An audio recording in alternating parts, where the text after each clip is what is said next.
Hello everyone, I am the storyteller and I am here to help you today. I know you use this video to fall asleep, so before that, like the video and subscribe to the channel. Also, where are you from and what time are you watching? Now get comfortable and relax. The first time I heard it, I convinced myself it was the pipes. Old houses make noise. Everyone knows that. My townhouse in Cleveland's forgotten suburbs had been settling into its foundation since 1923, and the realtor had warned me about its character. But at 3:07 a.m., when that rhythmic metallic heartbeat echoed up from the basement, I knew this wasn't about aging copper or wooden beams adjusting to temperature changes. The washing machine was unplugged. I'd checked 3 times. I inherited this place from my great-aunt, a woman I'd met exactly twice in my life. The neighbors told me she'd lived here alone for 40 years after her husband disappeared. Just walked out one day, they said, though the way their eyes darted when they mentioned it suggested there was more to that story. She'd been found at the bottom of the basement stairs, neck intact, but mind gone, mumbling about the clean ones, until her heart gave out 6 months later in the nursing home. The house came furnished, which should have been my first warning. Who leaves everything behind? Even the basement still held her ancient Kenmore washer, a porcelain behemoth from the 60s that looked like it could survive nuclear winter. The thing hadn't worked since the Clinton administration, according to the inspection report. Yet there it sat, 3 floors below my bedroom, drumming its impossible rhythm into the pre-dawn darkness. I started leaving my laundry in a basket by the basement door, a simple test.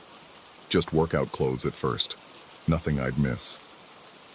The 3rd night after the drumming started, I found my running shirt folded with military precision on the top step of the stairs leading to my bedroom. It was soaking wet, but not with the musty water you'd expect from old pipes. This water was pristine, almost distilled, carrying the faint scent of lavender detergent I'd never bought. The wet footprints leading from the basement to my bedroom door were small, delicate. They dried by morning, leaving only the faintest mineral outline on the hardwood, like the ghost of an echo. I should have left then. Any rational person would have packed up and found a hotel, called a priest, an exorcist, someone. But rationality becomes negotiable when you're operating on 3 hours of sleep and your mortgage payment is due. Besides, I told myself, whatever this was seemed helpful. Eccentric, sure, but helpful. My clothes were getting cleaned. The pattern established itself over the next weeks. Every night at 3:07, the washing machine would begin its phantom cycle. I'd time it. Exactly 43 minutes of that rhythmic beating, like a massive heart pumping water through non-existent veins. Sometimes I'd creep to the basement door and listen. Beneath the mechanical rhythm, I swear I could hear humming. A tuneless, wandering melody that seemed to come from inside the walls themselves. I installed cameras. They showed nothing but darkness and occasional orbs that the paranormal investigation forums assured me were just dust particles. The audio recordings captured only white noise, though when I played them back at quarter speed, patterns emerged in the static that almost sounded like breathing. My ex-girlfriend thought I was having a breakdown when I called her at 4 a.m., babbling about sentient laundry services. She reminded me about my family history, my father's paranoid episodes, my grandmother's insistence that her mirrors were watching her. Mental illness runs in bloodlines like water through pipes, she said. Maybe I should talk to someone. But the clothes were real. The water was real. The footprints that appeared night after night, tracking their way up through my house like something climbing out of a well, those were real too.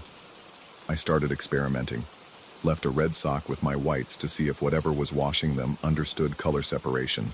The sock came back pink, the whites ruined, and that night the drumming sounded angry, offbeat, like the machine was having a tantrum. I found the clothes not folded but twisted into knots, still dripping that too clean water, arranged on my bedroom floor in what looked almost like letters. WRONG. That's when I should have stopped playing games with it. The next night, I left a pair of jeans with a $20 bill forgotten in the pocket. The money came back washed clean, serial numbers faded but still legal tender, along with something else. A photograph printed on old stock, the kind they used in the 80s. It showed someone sleeping in a bed. The image was grainy, taken in low light, but the angle was familiar. Too familiar. It was taken from my bedroom doorway. The sleeper in the photo was me. Last night. I stopped leaving laundry out after that, but it didn't matter. The washing continued at 3:07. The footprints still appeared, and now clothes I hadn't even worn were showing up cleaned and folded. Clothes I didn't remember owning. A woman's cardigan, vintage, smelling of that same lavender. A child's dress that would have fit a 10-year-old. A man's work shirt with stains that looked like rust but smelled like copper. I researched the house's history at the library, digging through old newspaper archives on microfilm until my eyes burned. In 1961, there had been an incident. A family of 3, mother, father, daughter, had lived here before my great-aunt bought the place. The papers were vague about what happened, but terms like domestic disturbance and welfare check appeared frequently. The family vanished one night, leaving everything behind, including a load of laundry running in the basement. The machine ran for 3 days before neighbors called the police. They found water everywhere, clean water, flooding up from the basement, impossibly pure despite the ancient pipes. No bodies, no signs of struggle, just water and clothes scattered throughout the house like someone had been sorting them. The only thing out of place was the washing machine's timer, which had been pried open and rewired to run indefinitely. The previous owners were never found. I started noticing things about my great-aunt's belongings that I'd overlooked before. Photos tucked behind furniture showing people I didn't recognize, all wearing clothes that looked freshly pressed despite the pictures being decades old. A journal, water-damaged but legible, filled with entries about the washing hour and keeping them clean. Always clean. They need to be clean to cross over. The final entry, dated 3 days before her fall, read simply, "They're getting impatient. The water isn't enough anymore. They want to come up. They want to be worn again." Last night, I didn't go to bed. I sat in the kitchen with every light on, watching the clock approach 3:07. When the drumming started, it was different. Louder. Multiple rhythms, like several machines running at once, though I knew there was only one in the basement. The footprints, when they appeared, weren't alone. 3 sets now, adult male, adult female, child-sized, all tracking that perfect water through my house. They didn't stop at my bedroom door. I heard my closet open, hangers moving, drawers sliding, the sound of fabric being examined, considered, rejected. Then silence except for that endless drumming from below. When I finally worked up the courage to check, my clothes had been reorganized. Everything sorted by color, by fabric type, by size, and hanging in the center, 3 outfits I'd never seen before. Vintage clothes, decades old but pristine, still damp with that impossible water.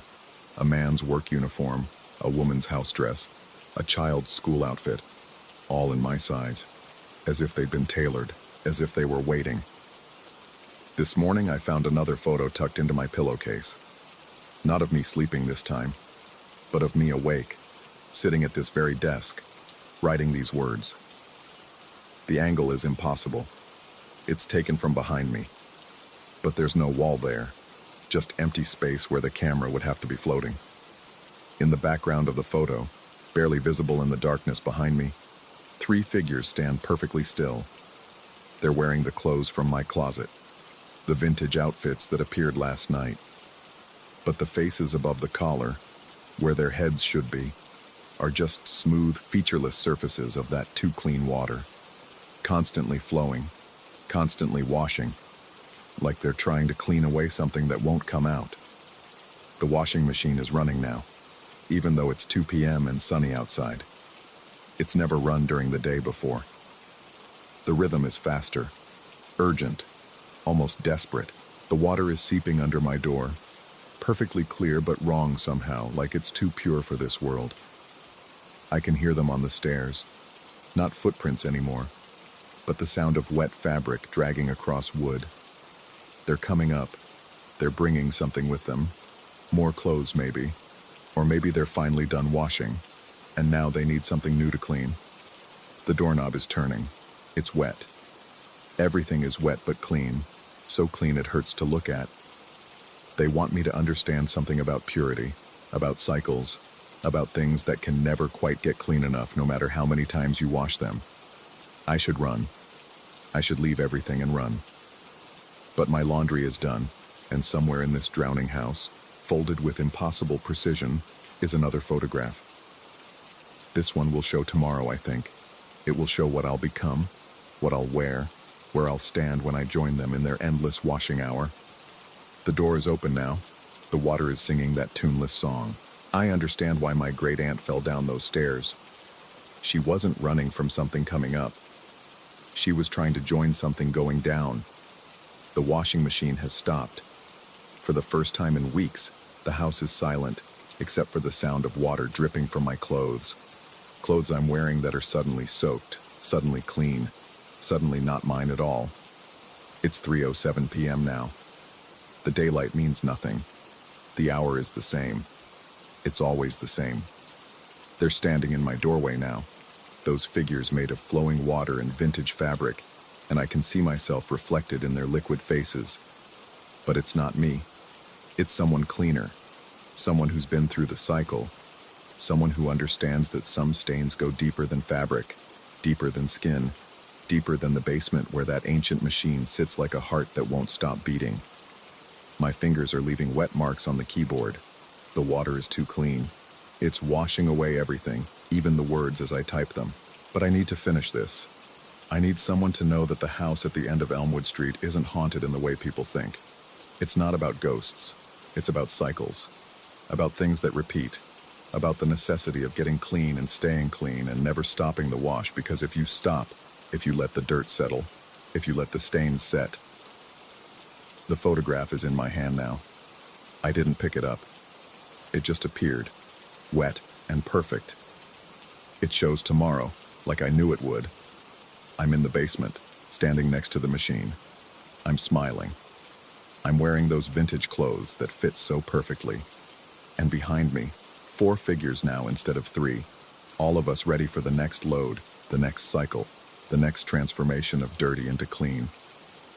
The water is at my ankles now, rising from nowhere, clean and wrong. The washing machine is calling from 3 floors down, its metal heart beating out a rhythm that matches my own. I could leave. The door is right there. My car keys are in my pocket, somehow still dry. But the photograph shows tomorrow, and in it, I look so clean, so perfectly, impossibly clean. The water is warm. It smells like lavender, like home, like the inevitable.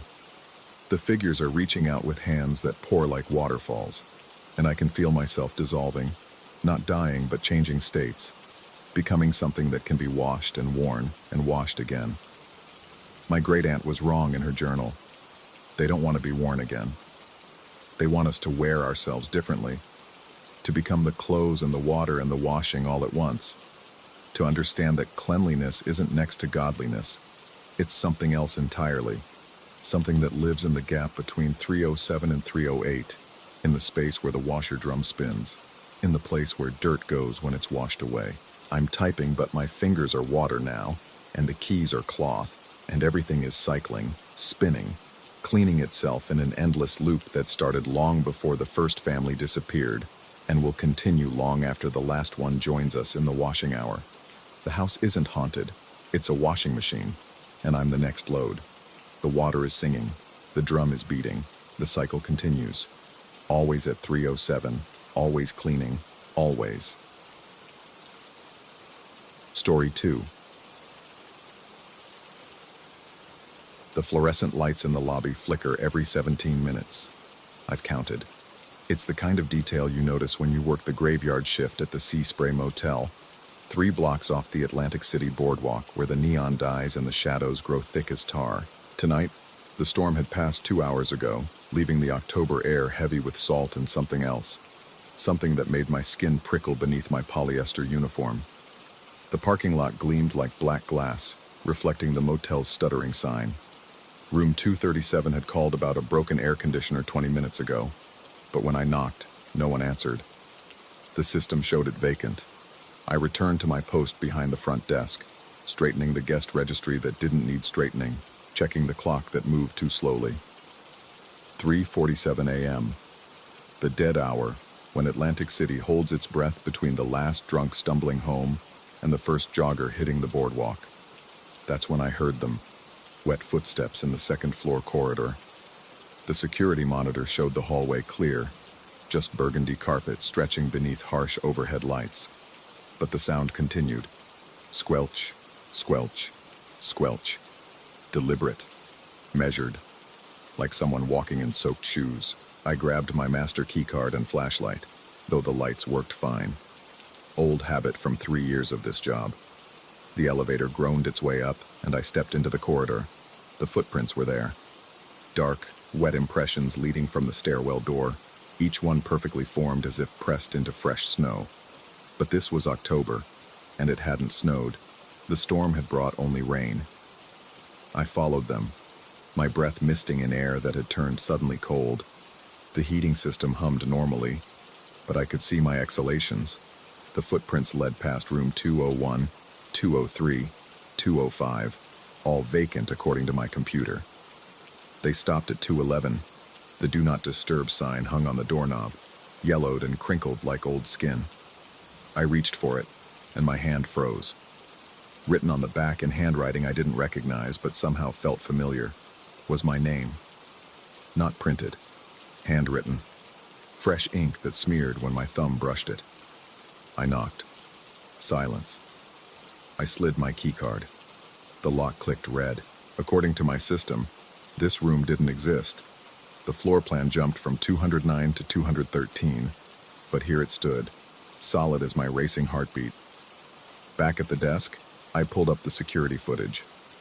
There I was, standing in an empty hallway, knocking on blank wall between 209 and 213.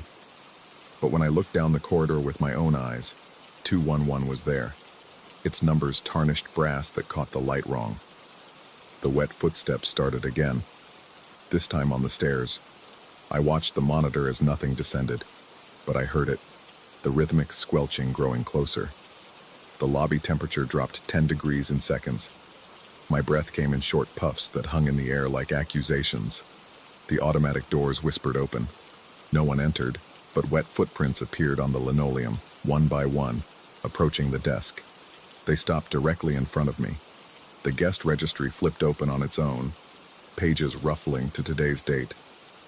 A pen rose from the holder, hovering over the page. I watched, paralyzed, as invisible fingers signed a name I couldn't read, the letters shifting and swimming whenever I tried to focus on them. The pen clattered to the desk. The footprints resumed, heading back toward the elevator. I heard the ding, saw the lights indicate it climbing to the second floor. On the monitor, the elevator doors opened to an empty car. My phone rang. The caller ID showed room 211. I didn't answer. It rang 17 times, stopped, then immediately started again. This time, I picked up with a trembling hand. Static. Then, beneath it, breathing that matched my own rhythm perfectly. When I inhaled, it inhaled. When I held my breath, it held its breath. I hung up and checked the computer again. Room 211 now showed as occupied. The guest name field contained only symbols that hurt to look at, characters that seemed to writhe on the screen. The elevator dinged again. I watched the numbers descend. 2, 1, L. The doors opened. A wet baseball cap sat in the center of the car. My wet baseball cap. The one I'd lost 3 years ago, my first week on the job. The night that guest drowned in the pool even though we'd drained it for maintenance. The night I'd sworn I saw him walking the corridors afterward, dripping chlorine water that wasn't there. I picked up the cap. Inside, written in the same handwriting as the door sign, "You never left." The memories crashed back. The storm 3 years ago. Checking on a complaint about noise from the pool area. Slipping on the wet deck. The crack of my skull against concrete.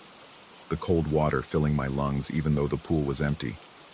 Waking up at my desk like nothing happened. My supervisor saying I dozed off. But had I woken up?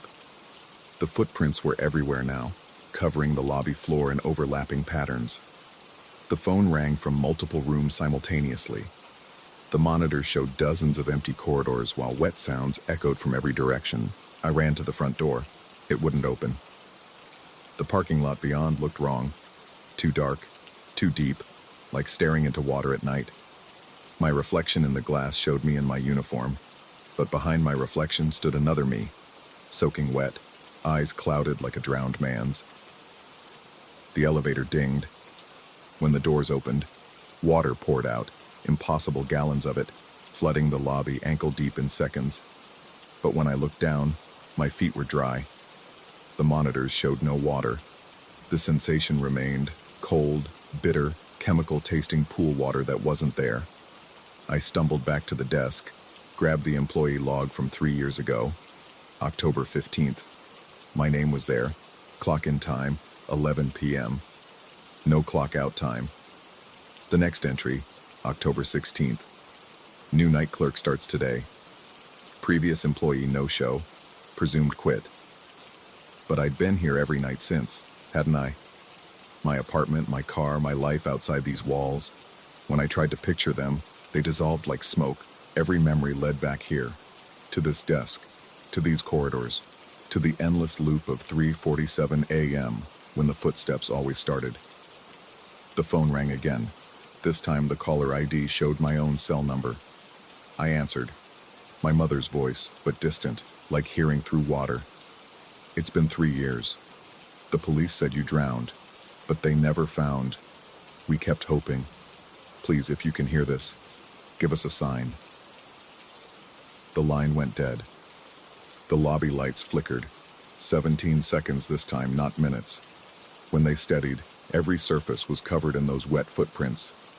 They led to the basement door, which stood open though I knew I'd locked it. Down the stairs, following my own wet trail from 3 years ago. The maintenance room, the pool pump controls, the pressure gauge showing impossible readings for an empty pool.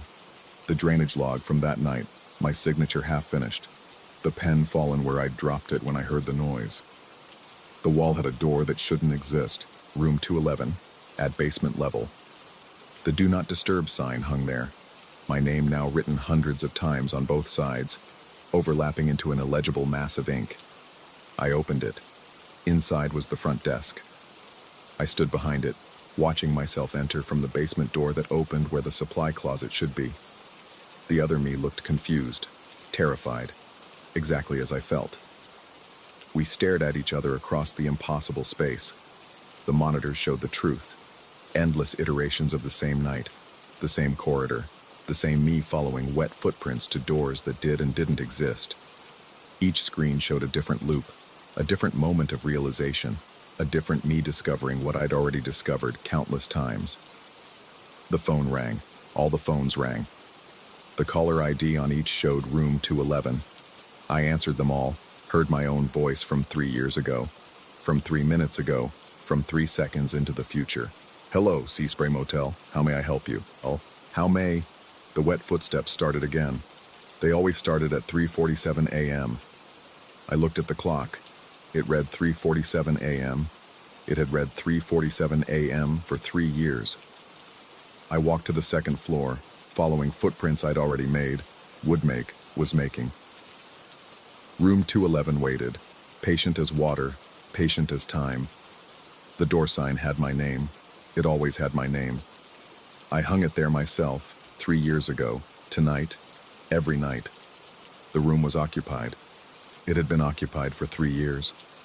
The guest who checked in never checked out, never could check out, because the room didn't exist except for those who'd already drowned in empty pools, who'd already died in accidents that weren't quite accidents, who'd already discovered that some night shifts never end.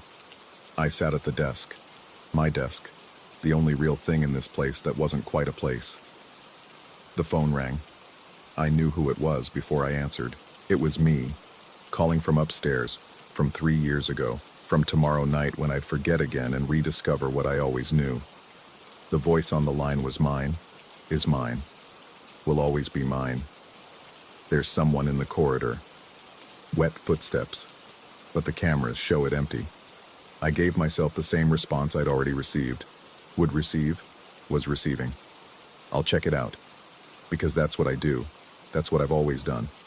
Every night at 3:47 a.m., when the footsteps start, when the wet trails appear, when room 211 manifests between the walls like a tumor of impossible space.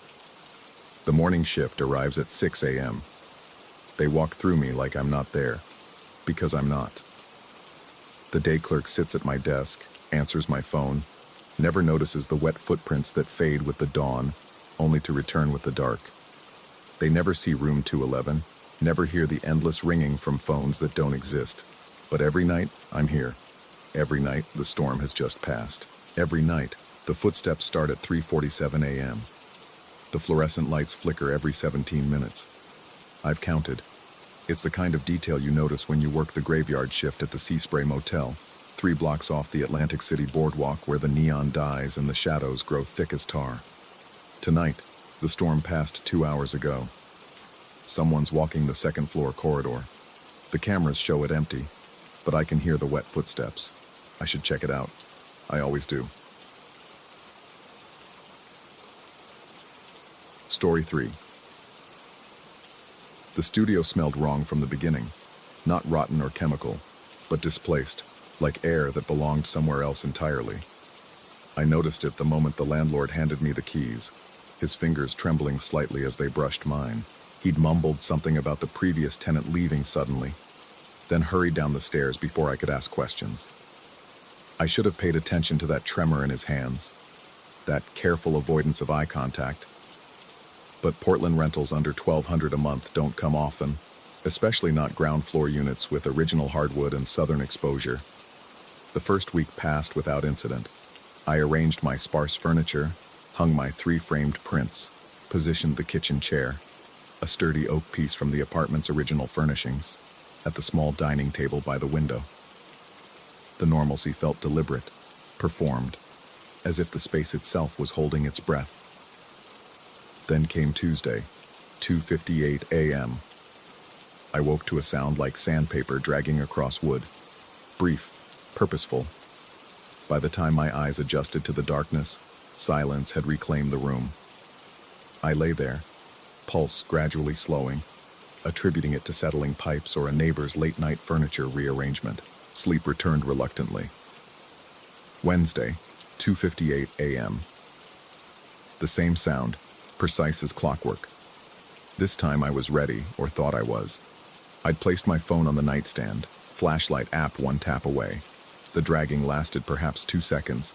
I counted them, each grinding moment stretching like pulled taffy. The beam of light revealed nothing extraordinary.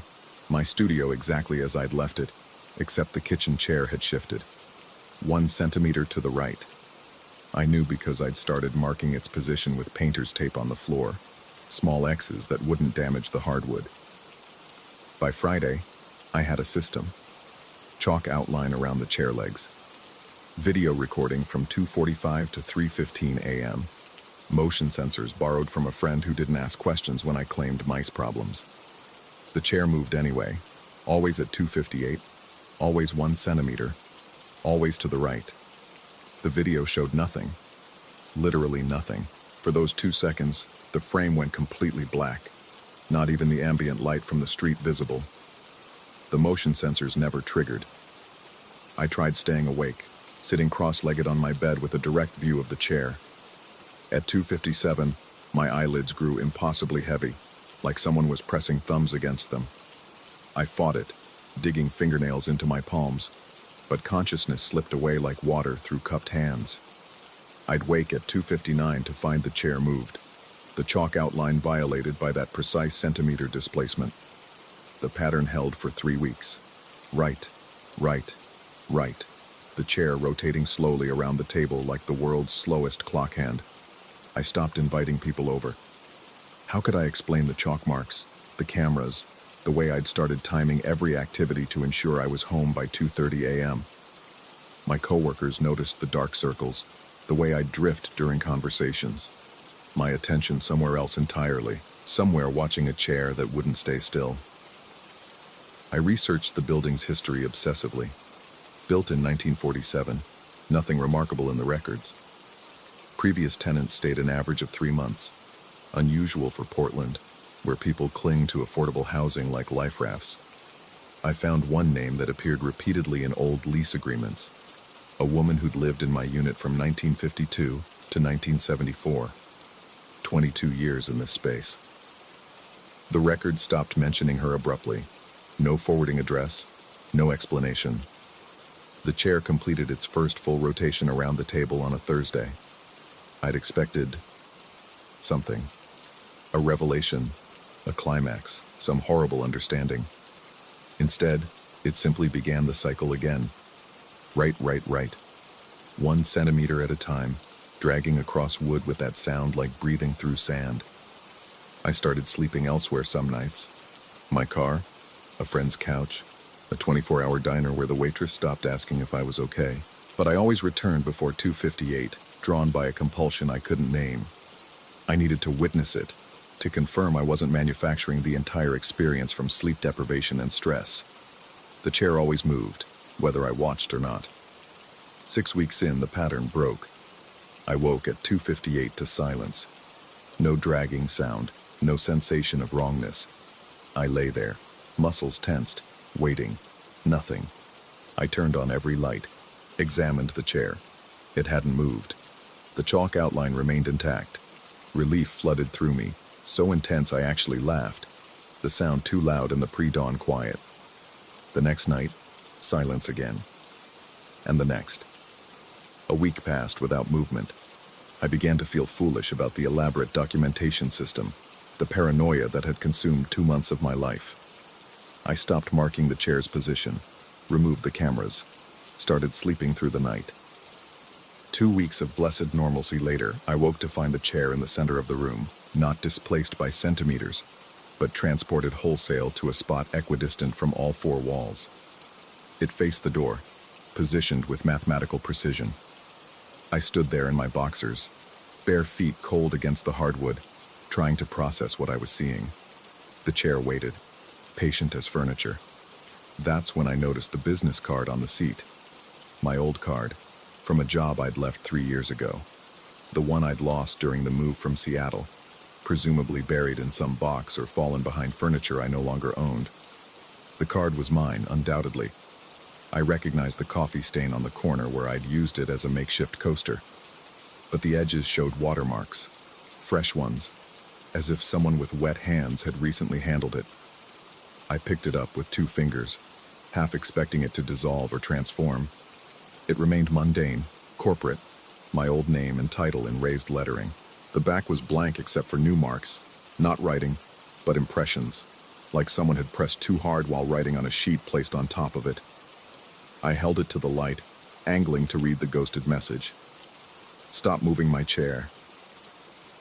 The words pressed into the cardstock were in my own handwriting. I dropped the card. It fluttered to the floor, landing face up, my old professional smile gazing up at me from the headshot. I backed away until my shoulders hit the wall, never taking my eyes off the chair. It sat there, ordinary and patient, like it was waiting for something. Or someone. The realization crept over me like cold water rising.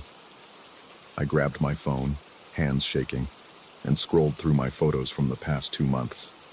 The documentation I'd obsessively collected. In every image where the chair had moved, there was something else I'd never noticed. My own reflection in the window behind it. But the reflection was wrong. In each photo, my reflected self was already asleep in bed, clearly visible in the background. Yet I'd taken these photos while standing, while awake, while watching. I looked at the window now. My reflection stared back, but it wasn't mimicking my movements. It stood perfectly still, hands at its sides, watching me with an expression I'd never worn. Patient, expectant, hungry. As I watched, frozen, the reflection's lips moved, mouthing words I couldn't hear, but somehow understood. My turn to sit. The chair scraped across the floor, not 1 centimeter, not to the right. It slid backward toward me, or I moved toward it. I couldn't tell anymore. My legs walked without my permission, each step matching the chair's approach. We met in the middle of the room, and I sat. The wood was warm, body temperature, shaped to fit someone who'd spent decades in this exact position. Through the window, I watched my reflection walk to my bed and lie down, pulling covers up to its chin. It closed its eyes with a satisfied smile. I tried to stand but couldn't. Not paralyzed. I simply couldn't remember how standing worked, couldn't conceive of being anywhere but this chair. Hours passed, or minutes, or days. Time moves differently when you're furniture. People walked by outside, their shadows playing across the walls. None looked in. None saw me sitting rigid in the center of the room, facing the door, waiting. At some point, 2:58 a.m. had to be, I felt myself move. 1 centimeter to the right. The motion wasn't voluntary, wasn't resistible. It simply happened, like breathing or bleeding. I understood then, the chair had never been moving. The previous occupant had never left. She was still here, had been here since 1974, 1 centimeter at a time, wearing the shape of furniture while something else wore her shape, lived her life, used her body. The thing in my bed, the thing with my face, got up the next morning and went to work. I watched from the chair as it performed my routines, answered my phone, lived my existence. It returned each evening, sometimes glancing at me with a mixture of pity and amusement. It never spoke to me directly, but sometimes it would pat the chair as it passed, like greeting an old friend. New rental applications started arriving. The landlord, or the thing wearing the landlord's body, showed the apartment to prospects. They all commented on the chair, how solid it looked, how it really tied the room together. Some tried to sit, but the thing would always redirect them, explaining it came with the unit, was part of the original furnishings, couldn't be moved. One woman, sharp-eyed and cautious, noticed the chalk marks still visible on the floor. She asked about them. The thing wearing my body laughed, made a joke about an art project, measuring shadows or some such excuse, but I saw her look at the chair again, saw her notice how my eyes tracked her movement, how my chest rose and fell with breath. She left quickly, didn't return. Most weren't so observant. A young man signed the lease yesterday. He'll move in next week. He seems nice, tired, grateful for the below-market rent. He mentioned he works nights, won't be home until 3 a.m. most evenings. Perfect timing. He'll miss the movement at first, won't notice the chair shifting 1 centimeter to the right at 2:58 each morning. Won't notice until it's too late, until he's invested, until the chair completes its rotation and positions itself in the center of the room, facing the door, waiting. I want to warn him. I try to scream when he tours the space, try to move anything other than that prescribed centimeter. But my throat produces no sound. My body obeys no commands except the ancient imperative. Right, right, right, around and around, marking time in the smallest possible increments. Sometimes, late at night, I feel the presence of the woman who sat here before me. She's still here, layered beneath my consciousness like old paint under new. She whispers things I almost understand, explains rules I'll learn eventually. How long before someone new arrives? How to fold yourself small enough to fit inside wood grain. How to watch decades pass from the perspective of furniture. The thing wearing my body found my business cards last night, the ones I'd packed away.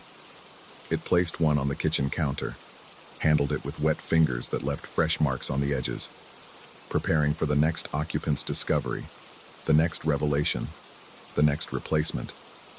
Because that's what I understand now, in the clarity that comes from being furniture. We don't haunt places. Places haunt us. This studio, this chair, this specific spot in Portland, it needs an occupant. Not the apartment. The chair, someone has to sit, has to watch, has to move 1 centimeter at a time in an endless clockwise vigil. The new tenant moves in tomorrow. Tonight will be my last night moving. Tomorrow, when he's settled, when he's unpacked his boxes and arranged his life in this space, the chair will be still.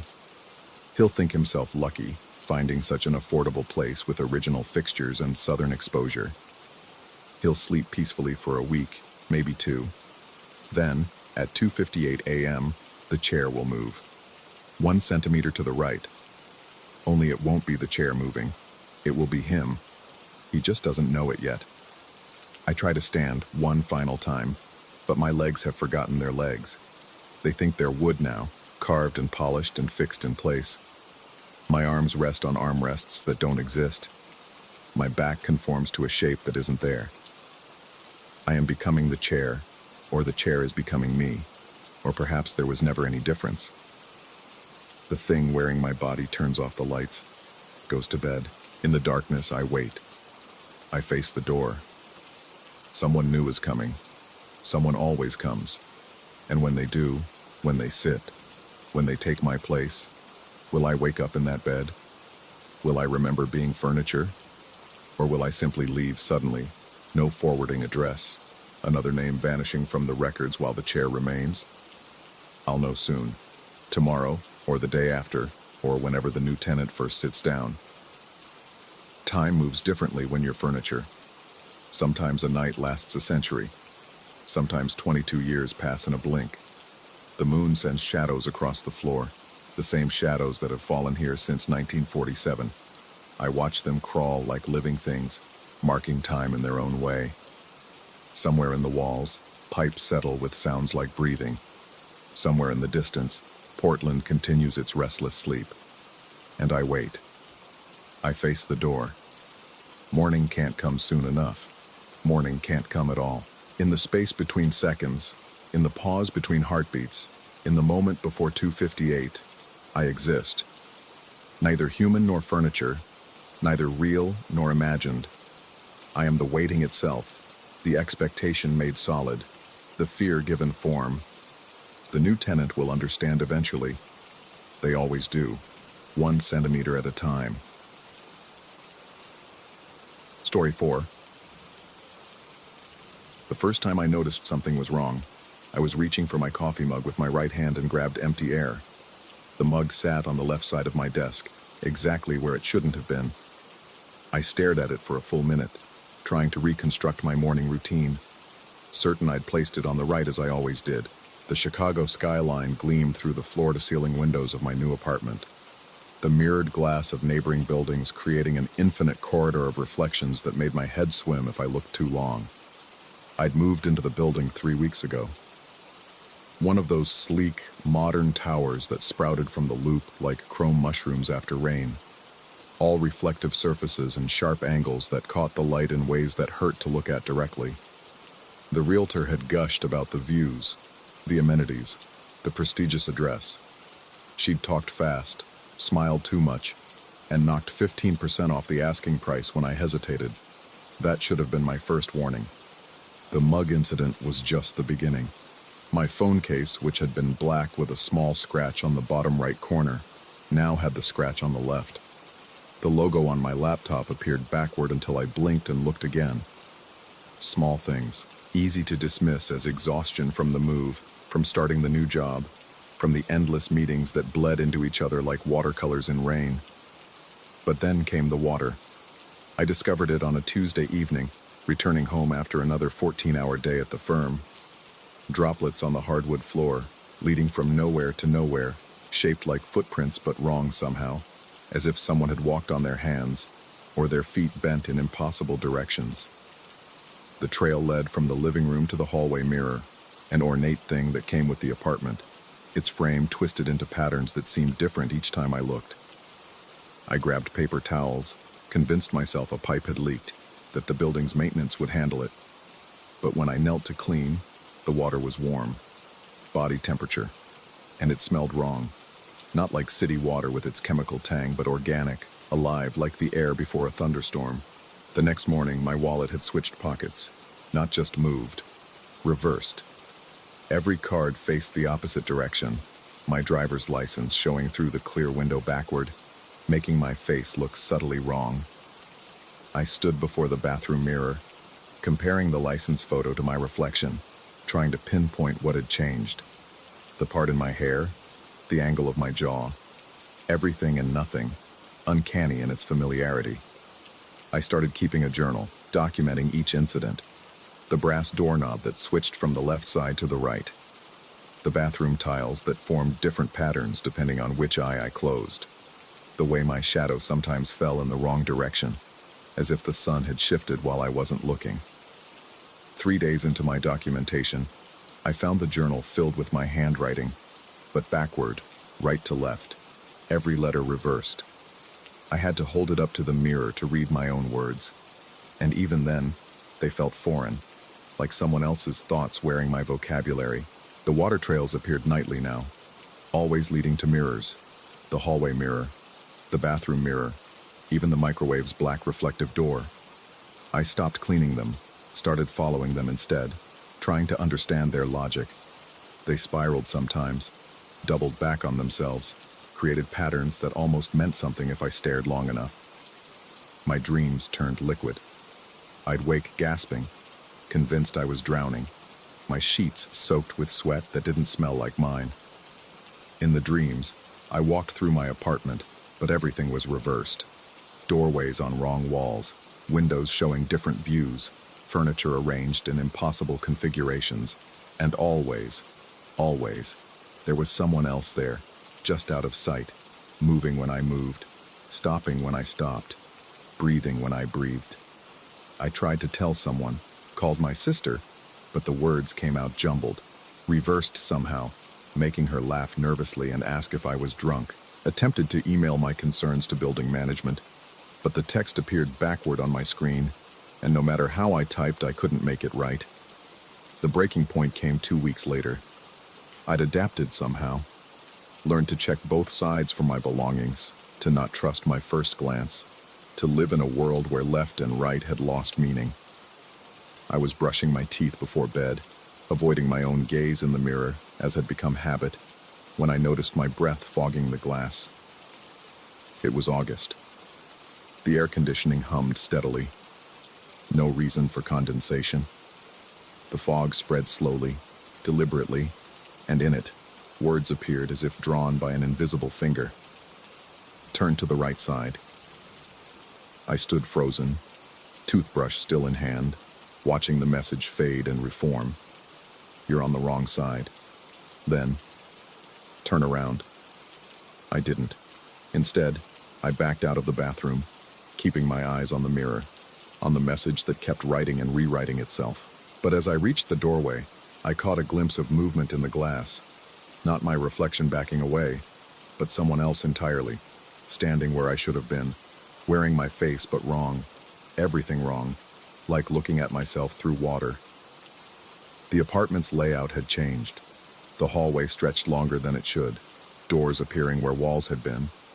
My living room opened onto another living room, identical but reversed, and beyond that another and another, an infinite regression of spaces that were mine but weren't.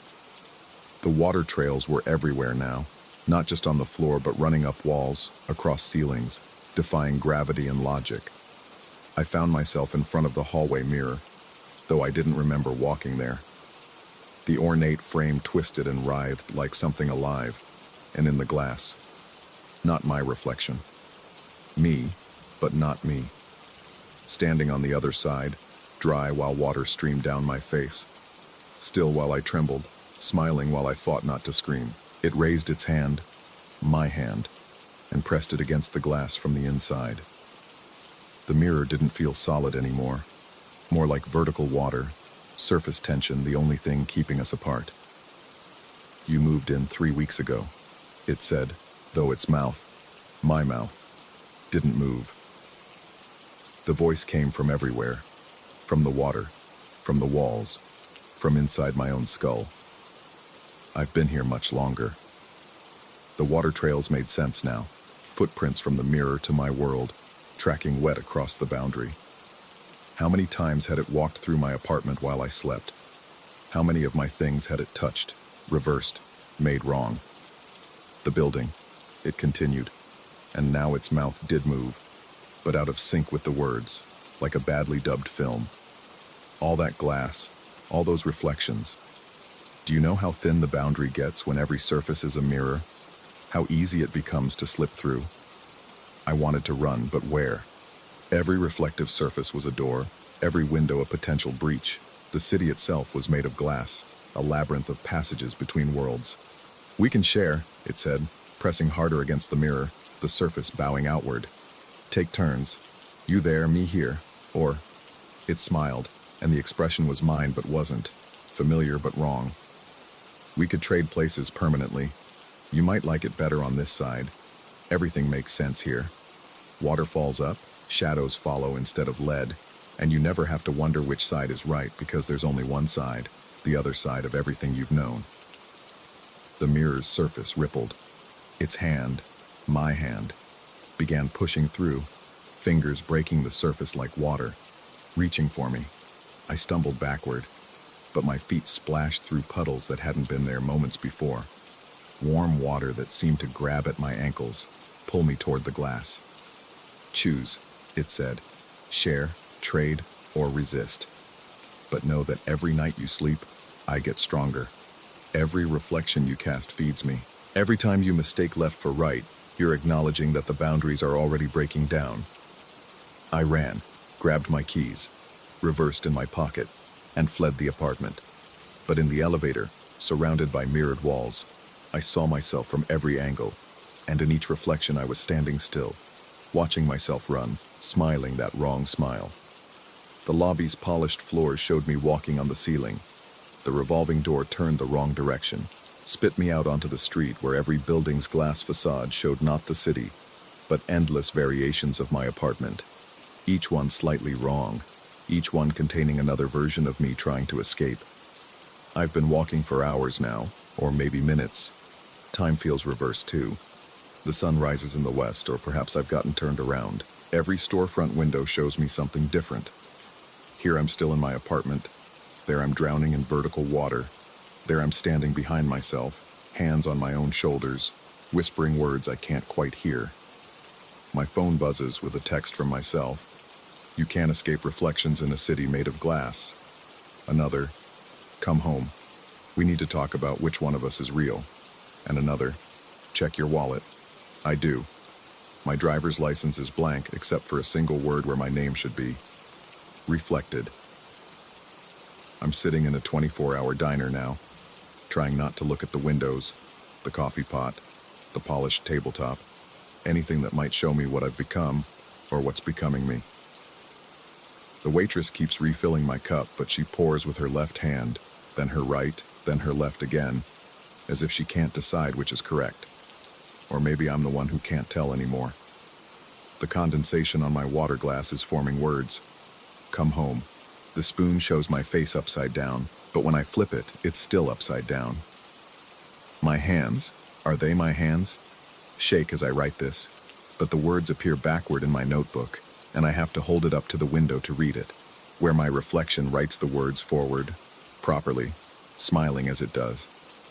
I don't know which side of the glass I'm on anymore. I don't know if I ever lived in that apartment, or if I've always been the one inside the mirrors, watching someone else live my life. The water dripping from my clothes pools on the diner floor, forming footprints that lead to the bathroom, where I know a mirror waits. The waitress sets down my check. The total is my apartment number, reversed. Whenever you're ready, she says, but her reflection in the coffee pot mouths different words. You're already here. I stand to leave, but in the window's reflection, I remain seated. Or maybe I'm the reflection, and the one sitting is real. The distinction stopped mattering 3 weeks ago, or 3 minutes, or 3 years. Time runs differently on different sides of glass. The city awaits outside. All those mirrors, all those versions of me trying to find their way home, or away from home, or to discover which home was ever theirs. I step through the door, or maybe I stay seated, and it's my reflection that leaves. Either way, when I look back through the window, someone wearing my face waves goodbye with the wrong hand, or the right one. I can't tell anymore. Story 5. The first time I noticed something was wrong, I was standing in my kitchen at 3:47 a.m., staring through the window at the identical house across the street.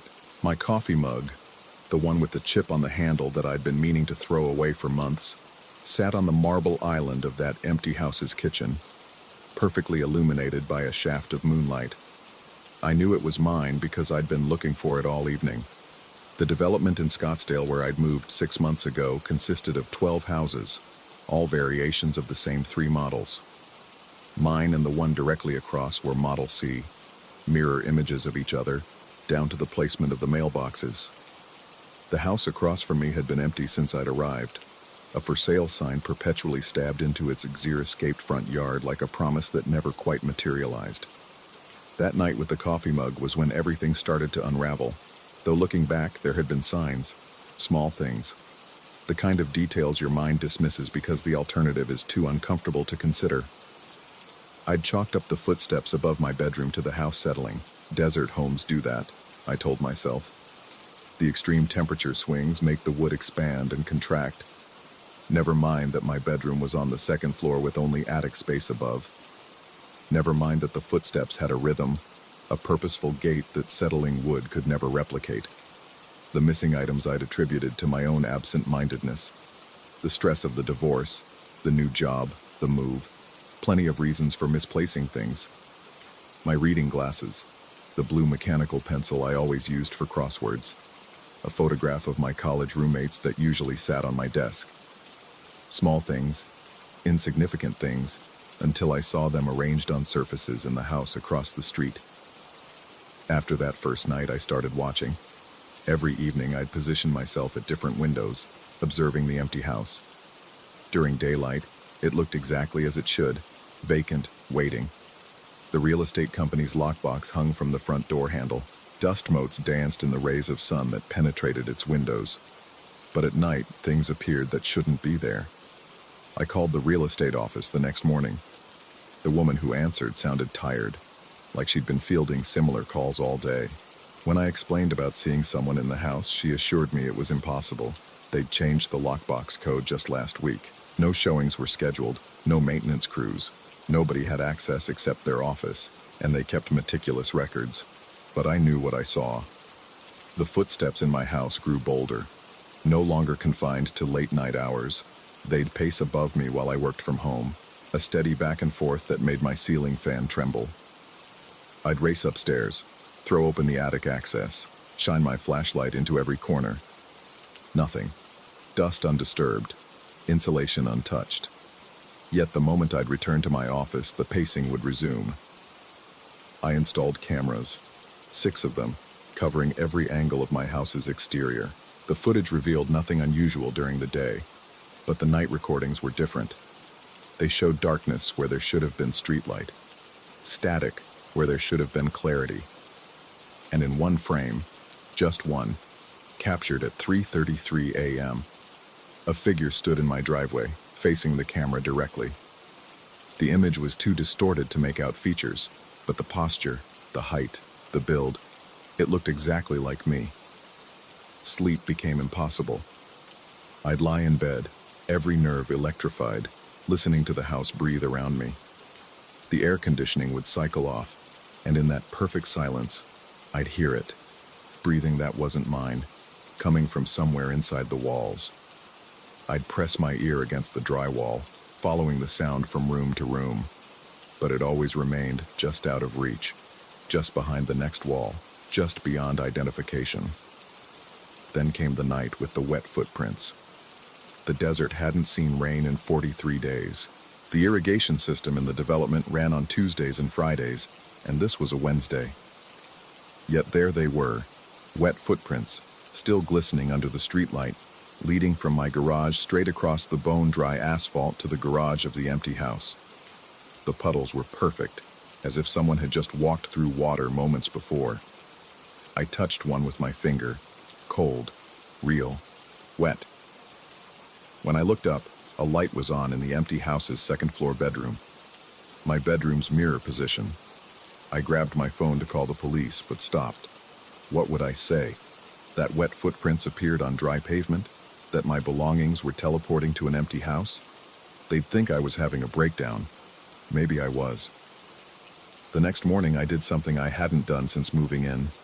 I walked across the street and tried the front door of the empty house. The lockbox was gone. In its place, the door stood slightly ajar, as if inviting me in. The hinges made no sound as I pushed it open. The interior was my house in reverse. Every room a mirror image, but wrong in subtle ways. The walls were the same color but seemed to absorb light rather than reflect it. The air felt thicker, like breathing through fabric. And the silence. God, the silence was oppressive. The kind that makes your ears ring with the effort of hearing nothing. My coffee mug sat on the kitchen island, exactly where I'd seen it. Next to it, my reading glasses, the mechanical pencil, the photograph. All my missing things, arranged like an offering or a warning. I reached for the mug, and as my fingers closed around the handle, I heard footsteps upstairs. Not the casual pacing I'd grown accustomed to in my own home. These were deliberate, heading for the stairs. Each footfall sent vibrations through the house's bones. I wanted to run, but my legs wouldn't respond. The footsteps reached the top of the stairs, started down. I forced myself to move, grabbing my things and stumbling toward the door. Behind me, the footsteps quickened. I didn't look back. Couldn't look back. I burst through the front door and into the blazing Arizona sun, gasping like I'd been underwater. When I turned around, the house was as it had always appeared. Empty, locked, the for sale sign still planted in the yard. The lockbox was back on the door. No sign I'd ever been inside. But I had my mug, my glasses, the photograph. Proof that I hadn't imagined it all. That night, I couldn't bring myself to stay in the house. I packed a bag and checked into a motel 20 miles away. I thought distance would bring clarity, would help me process what was happening. Instead, it brought a different kind of terror. Because when I looked out the motel window at 3 a.m., I saw my house across the parking lot. Not a similar house, my exact house, down to the crack in the driveway and the mesquite tree I'd planted last month. It sat where a vacant lot had been hours before, impossible and undeniable. I closed the curtains, pressed my palms against my eyes until I saw stars. When I looked again, it was just a vacant lot. But I knew it would be back. It would always be back. I returned home the next morning because running felt pointless. If the house could follow me, could replicate itself wherever I went, then geography meant nothing. The only constant was the empty house across the street, or was mine the empty one? The thought lodged in my brain like a splinter, impossible to remove. Days blurred together. I worked, I ate, I pretended everything was normal, but normal had become a performance. I'd catch myself staring at my reflection, wondering if it would move independently. Sometimes I swear it blinked first. The real estate agent called one afternoon to schedule a showing for the house across the street. I watched from my window as she arrived with a young couple. They stood at the front door for 10 minutes, the agent frantically checking her phone, trying different codes on a lockbox that wouldn't open. Finally, they left, the couple looking annoyed, the agent bewildered. An hour later, she called me. Her voice trembled as she explained that their office had no record of that house, no listing, no history. According to their files, the lot across from me was vacant land. Had always been vacant land. Was I sure there was a house there? I hung up without answering. That night, I discovered something new. If I stood in my bathroom and looked in the mirror at just the right angle, I could see through my window to the bathroom window of the other house. And in that reflection of a reflection, someone stood in the identical position looking back. The figure was obscured, distorted by the double reflection, but the posture, the tilt of the head, it mirrored mine perfectly. I raised my hand. The figure raised its hand. I stepped left. It stepped left. But when I turned away from the mirror, when I looked directly through my window at the other house, the bathroom was dark and empty. The footsteps above me had stopped days ago, replaced by something worse. Footsteps beside me, matching my pace perfectly, but always just out of sight. I'd walk down the hallway and hear them on the other side of the wall, separated by mere inches of drywall and insulation. Sometimes I'd stop abruptly, and there'd be one extra footfall, as if whatever walked beside me needed a moment to realize I'd stopped. I started leaving lights on constantly, but darkness found ways to creep in. Shadows pooled in corners where shadows shouldn't exist. The space under my bed became a black void that seemed to breathe, and the mirrors, God, the mirrors became unbearable. Not because I saw something in them, but because I was terrified I would. Then came the morning I woke up in the wrong house.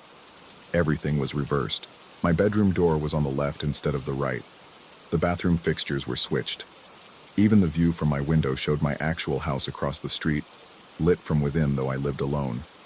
I stumbled through this mirror world, every familiar thing made alien by its reversal. On the kitchen island sat a note in my handwriting. Stop looking for answers. Some doors shouldn't be opened. I didn't remember writing it. I found my way back, or thought I did. The front door led me to the correct side of the street. But how could I be sure? How could I know which house was mine anymore, when they switched, merged, existed simultaneously in states that defied logic? The wet footprints appear nightly now. They cross from one garage to the other, but I can no longer tell which direction they're going. Sometimes I follow them and end up at my own door. Sometimes they lead to the other house, which stands open and waiting. Sometimes they lead nowhere at all, ending in the middle of the street as if whatever made them simply ceased to exist. I've stopped trying to understand. Understanding implies rules, logic, a reality that can be mapped and measured. What I'm experiencing exists outside those boundaries. The house across the street is empty. The house across the street doesn't exist. The house across the street is my house. All these things are true simultaneously. Last night, I saw myself through the window. Not a reflection or a distortion, but actually myself, standing in the other house's kitchen, looking back at me with eyes that held a terror matching my own. We stood there, two versions of the same person, separated by 50 feet of asphalt and something far more unbridgeable. He raised his hand to the window. I raised mine. But when he pressed his palm against the glass, I felt the cold surface against my own hand. Though I stood 20 feet from my nearest window, the boundaries are dissolving. I find myself in rooms I didn't enter. I'll walk upstairs and end up in the basement. Doors lead to rooms that shouldn't exist in the floor plan. And always, the sound of footsteps somewhere else in the house, pacing, waiting. This morning, the for sale sign was in my yard. The real estate agent claims she's never heard of me. The house across the street has new occupants, a family who waves when they see me watching from windows that might or might not be mine. But sometimes, late at night, I see them standing in their windows too, watching my house with the same confusion and growing dread I once felt. Or maybe they're watching their own house. Maybe we're all watching the same house. Maybe there was only ever one house, reflected infinitely, each reflection slightly wrong, slightly shifted, until you can't remember which one you started in. I still live here, or there, or somewhere in between. The footsteps continue, above, beside, below. My belongings still disappear and reappear across the street. The wet footprints still cross the dry asphalt, leading in directions that change depending on which house I'm in when I see them. Sometimes I think I'm the one leaving them. Sometimes I know I am. The house across the street is for sale. It's been empty since before I moved in. I've lived here for 6 months, or 6 years, or 6 days. Time moves differently when you're caught between reflections. All I know for certain is that every morning, I wake up unsure which house I'm in, which side of the street I'm on, which version of myself is real. But I've stopped looking for answers. Some doors shouldn't be opened. Some reflections shouldn't be examined too closely. And some houses, no matter how empty they appear, are never truly vacant. The footsteps above me have started again, or maybe they never stopped. Maybe they were always there, waiting for me to listen. I should go up and check, but I know what I'll find. Nothing. Everything myself. The space between what is and what shouldn't be. The coffee mug sits on my kitchen island, the chip on its handle catching the moonlight. Or is it on the other island, in the other kitchen, in the house that exists and doesn't exist? I no longer know. I no longer think it matters. The footsteps are coming down the stairs now. Slow, deliberate, familiar. They sound exactly like mine.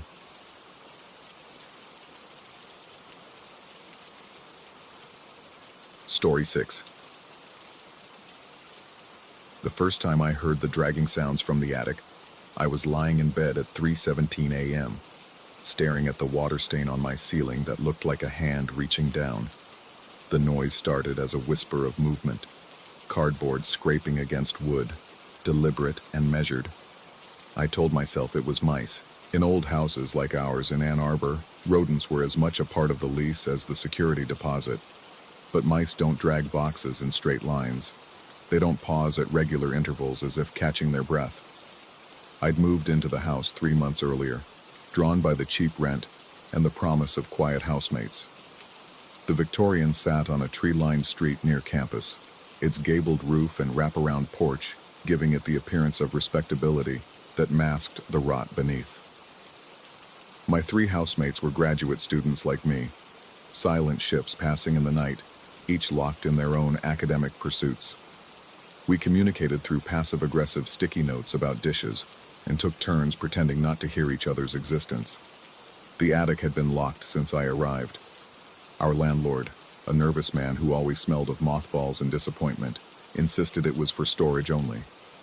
Structural issues, he'd muttered, avoiding eye contact. Best to keep it sealed.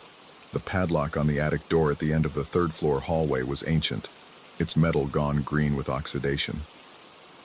After that first night of dragging sounds, I started keeping a journal. Not out of any scientific impulse. I was studying comparative literature, not psychology, but because I needed to convince myself I wasn't losing my mind. October 3rd, dragging sounds again, 3 a.m. to 3:45 a.m., rhythmic, almost like someone pacing. October 5th, my copy of House of Leaves disappeared from my nightstand. Found it this morning on my desk, pages 247 to 251 dog-eared. The passages about dimensional impossibilities. October 7th, The Metamorphosis, gone from my bookshelf. Returned while I was at the library. Page 89, folded, the scene where Gregor realizes he can walk on the ceiling. The books became a pattern. Always fiction, always stories about transformation or displacement. They would vanish from my room despite my door being locked, then reappear with specific pages marked. The folded corners were precise, deliberate, not the rough handling of someone searching for something, but the careful notation of someone making a point. I tried talking to my housemates. The first one, a chemistry PhD candidate who lived on the 2nd floor, looked at me with the exhaustion of someone who'd given up on sleep years ago. "Haven't heard anything," he said, already turning back to his room. The second, an engineering student, suggested I download a white noise app. The third wouldn't even open his door. By late October, the wet footprints started appearing. I discovered them on a Thursday morning, a trail of damp impressions on the hallway ceiling outside my room. They emerged from the sealed attic door and traced a path directly above my bed. The prints were human. I could make out the arch, the toes, but wrong somehow. Too long, too narrow, as if the feet that made them had been stretched. The water that formed them was dark, staining the aged plaster the color of old tea. When I stood on a chair to examine them closer, the smell hit me. Pond water and decay, the scent of something that had been submerged too long. I called the landlord. He arrived within an hour, which should have been my first warning.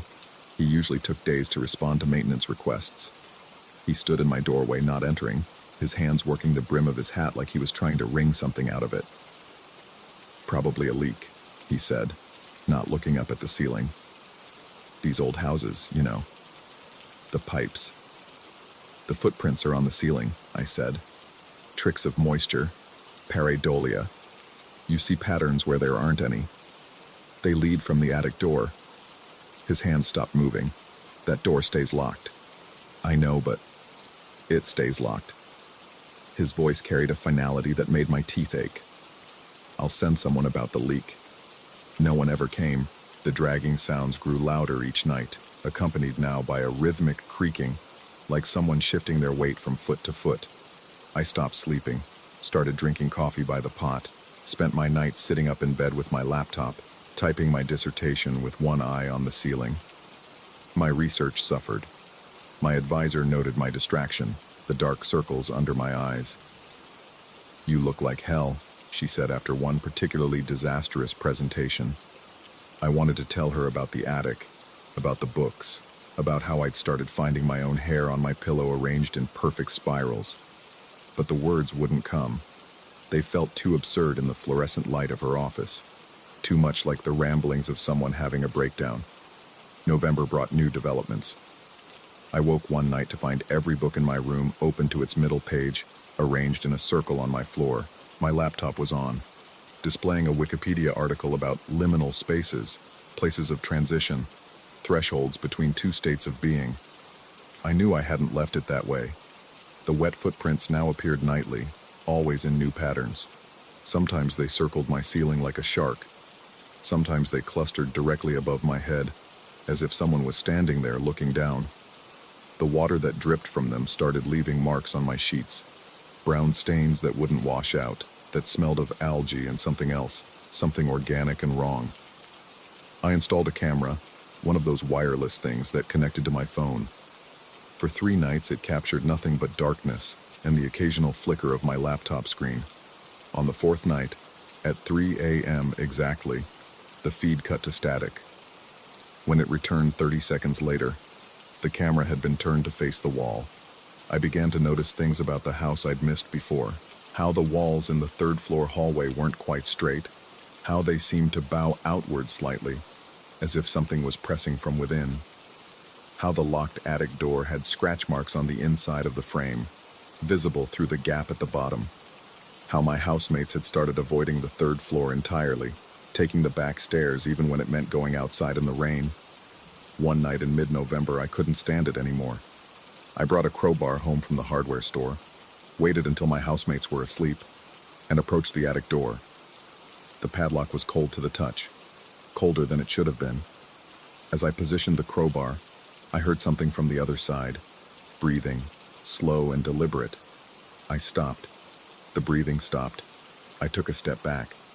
From behind the door came the unmistakable sound of footsteps, matching my retreat step for step. I didn't try again. The books continued their migration. Now they weren't just mine. Volumes I'd never seen before appeared on my shelves. Old books, their pages yellowed and brittle, all of them containing stories about transformation.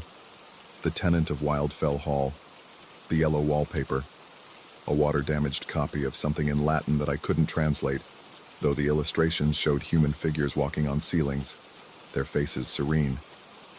I found myself checking the ceiling constantly, even outside the house. In classrooms, I'd lose track of lectures, staring up at the fluorescent lights, waiting for wet footprints to appear. In the library, I'd sit at tables directly under ventilation grates, listening for the sound of dragging boxes. My reflection in windows started to look wrong, stretched, distorted, as if I was seeing myself from an impossible angle. The final straw came 3 nights ago. I woke not to sounds from above, but to silence. Complete, oppressive silence. My room was exactly as I'd left it, except for one thing. There was a photograph on my nightstand that hadn't been there before. It was old, black and white, showing the house from the outside. In the attic window, the one that was supposedly boarded up, stood a figure.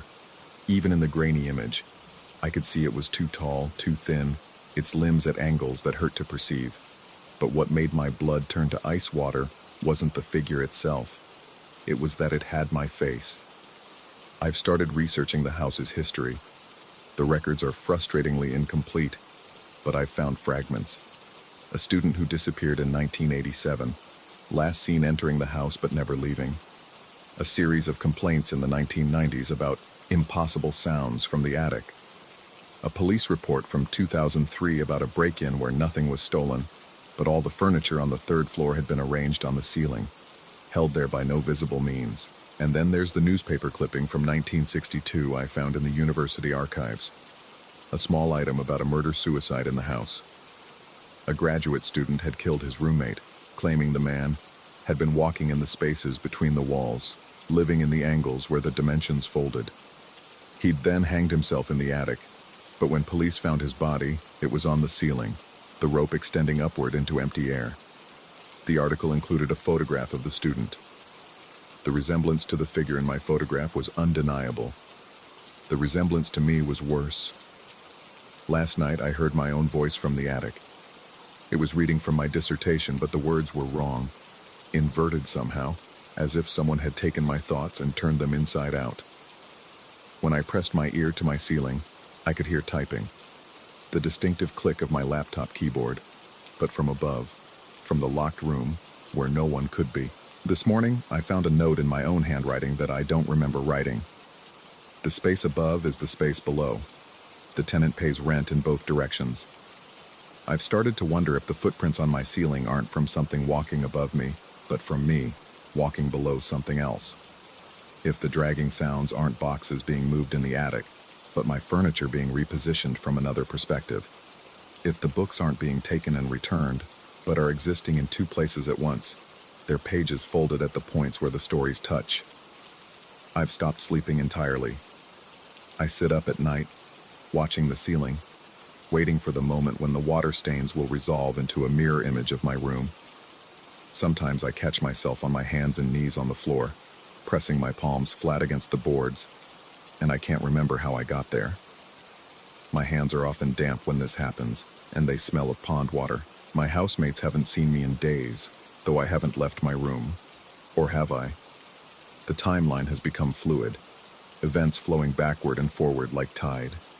I remember things that haven't happened yet, forget things as they're occurring. The landlord came by yesterday, or tomorrow. He stood in my doorway, or was it the attic doorway, and said something about the lease being up, about how it was time for me to move. Upstairs or downstairs? He asked, and I couldn't tell if he was joking. I've been thinking about the books, about all those stories of transformation and displacement, about how every story needs a protagonist, but sometimes the protagonist doesn't know they're in a story until it's too late to change the ending. The dragging sounds have stopped. The footprints have dried. My room is quiet except for the sound of typing, though my laptop is closed. I look at my hands on the keyboard that isn't there, watch words appear on a screen that doesn't exist, and I understand finally that the attic was never locked to keep something in. It was locked to keep something out. And that something was me, or will be me, or has always been me. I can feel myself stretching, elongating, my perspective shifting until up becomes down and inside becomes outside. The ceiling is so close now I could touch it, or perhaps I'm already touching it. My fingers leaving wet prints as I pace back and forth, dragging boxes full of memories that haven't formed yet, reading books whose stories haven't been written, living in the space between spaces where the rent is paid in madness and the lease never, ever ends.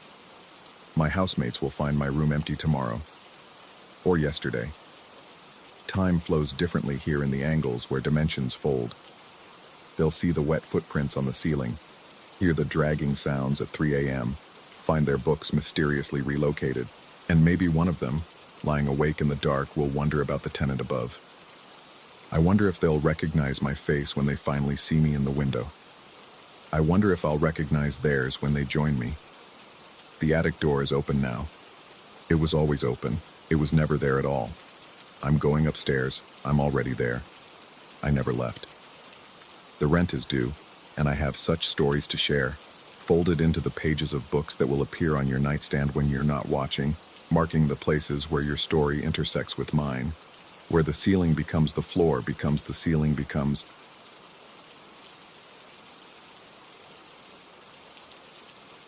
Story 7.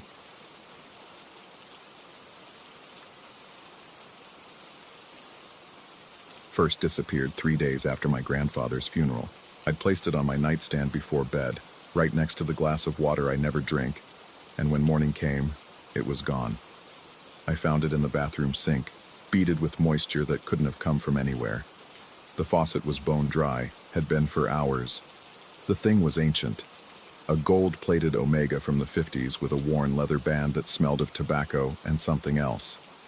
Something sweet and cloying that reminded me of funeral flowers. My grandfather had worn it every day of his adult life, or so my mother claimed when she pressed it into my palm at the wake. Her hands were cold, trembling slightly, and she wouldn't meet my eyes. "He wanted you to have it," she'd said, though I couldn't recall him ever mentioning me in the last decade of his life. We hadn't been close. Hell, we'd barely been acquaintances. That first disappearance should have been my warning, but I was dealing with the estate, the lawyers, the endless paperwork that death generates like some kind of bureaucratic decomposition. So I dried the watch, wound it carefully, and strapped it to my wrist. It kept perfect time for exactly 3 hours before stopping at 3:11. I took it to a repair shop downtown, one of those narrow places squeezed between a dry cleaner and a Vietnamese restaurant. The old man behind the counter, Russian maybe, or Eastern European, examined it through a jeweler's loupe for a long time before handing it back. "Nothing wrong," he said, accent thick as motor oil. "Mechanism is perfect. Should run for 40 hours once wound." But it didn't. Every few days I'd wake to find it missing from wherever I'd left it. Always somewhere different. The kitchen counter, the bathroom medicine cabinet, once balanced on top of the television. Always damp, sometimes dripping, like it had been submerged. And always, when I checked the time, those hands frozen at 3:11. I started keeping a journal, documenting each disappearance. Tuesday, nightstand to bathroom sink. Friday, dresser to kitchen windowsill. Sunday, wrist to shower floor. And yes, I'd been wearing it when I fell asleep. The leather had left a faint green mark on my skin, circular and perfect, that took 3 days to fade. The condensation inside the crystal began forming patterns. At first, just random fog that would clear after a few hours. Then shapes. Letters maybe, though never quite legible. Until that morning in late October when I found it in the toilet tank, actually inside where the mechanisms are, wrapped around the fill valve like it had grown there. When I pulled it out, my hands shaking, water streaming between my fingers, the condensation on the inside of the crystal spelled out my last name, Thorne, clear as newspaper print. It lasted maybe 5 seconds before dissolving into meaningless droplets. I threw it in a drawer after that, buried it under old warranties and instruction manuals for appliances I no longer owned. But it didn't stay there. 2 days later, I woke at 3:11 a.m. I knew the time without checking because the watch was on my wrist again, its weight familiar and wrong. The leather was soaked through, and when I sat up, water ran down my forearm in thin rivulets that seemed too warm to have come from anywhere in my house. My dreams changed after that. Water everywhere, rising from beneath floorboards, seeping through walls, dripping from ceilings that buckled and stained, and always, somewhere in the liquid chaos, the sound of ticking. Measured, relentless, getting closer. I researched my grandfather obsessively. Spent hours in the library going through old newspapers, death records, anything that might explain what was happening. Found his obituary, of course, and a few mentions in the business section from his working years. He'd been in shipping apparently, import/export. The details were vague, deliberately so. But then I found something else. A small item from 1963, barely 3 paragraphs, about a warehouse fire at the docks. 5 workers trapped inside when the sprinkler system mysteriously activated, flooding the building before anyone could shut it off. The doors had been chained from the outside, a security measure, the article claimed. My grandfather had been the warehouse supervisor. He'd been at lunch when it happened. The article mentioned the time the fire department arrived, 3:11 p.m. After that discovery, the watch's behavior escalated. I'd find it in impossible places, inside sealed jars, behind the water heater in the crawl space, frozen in a block of ice in my freezer despite the power being on. Each time wetter than before, each time the condensation lasting longer, spelling out new words.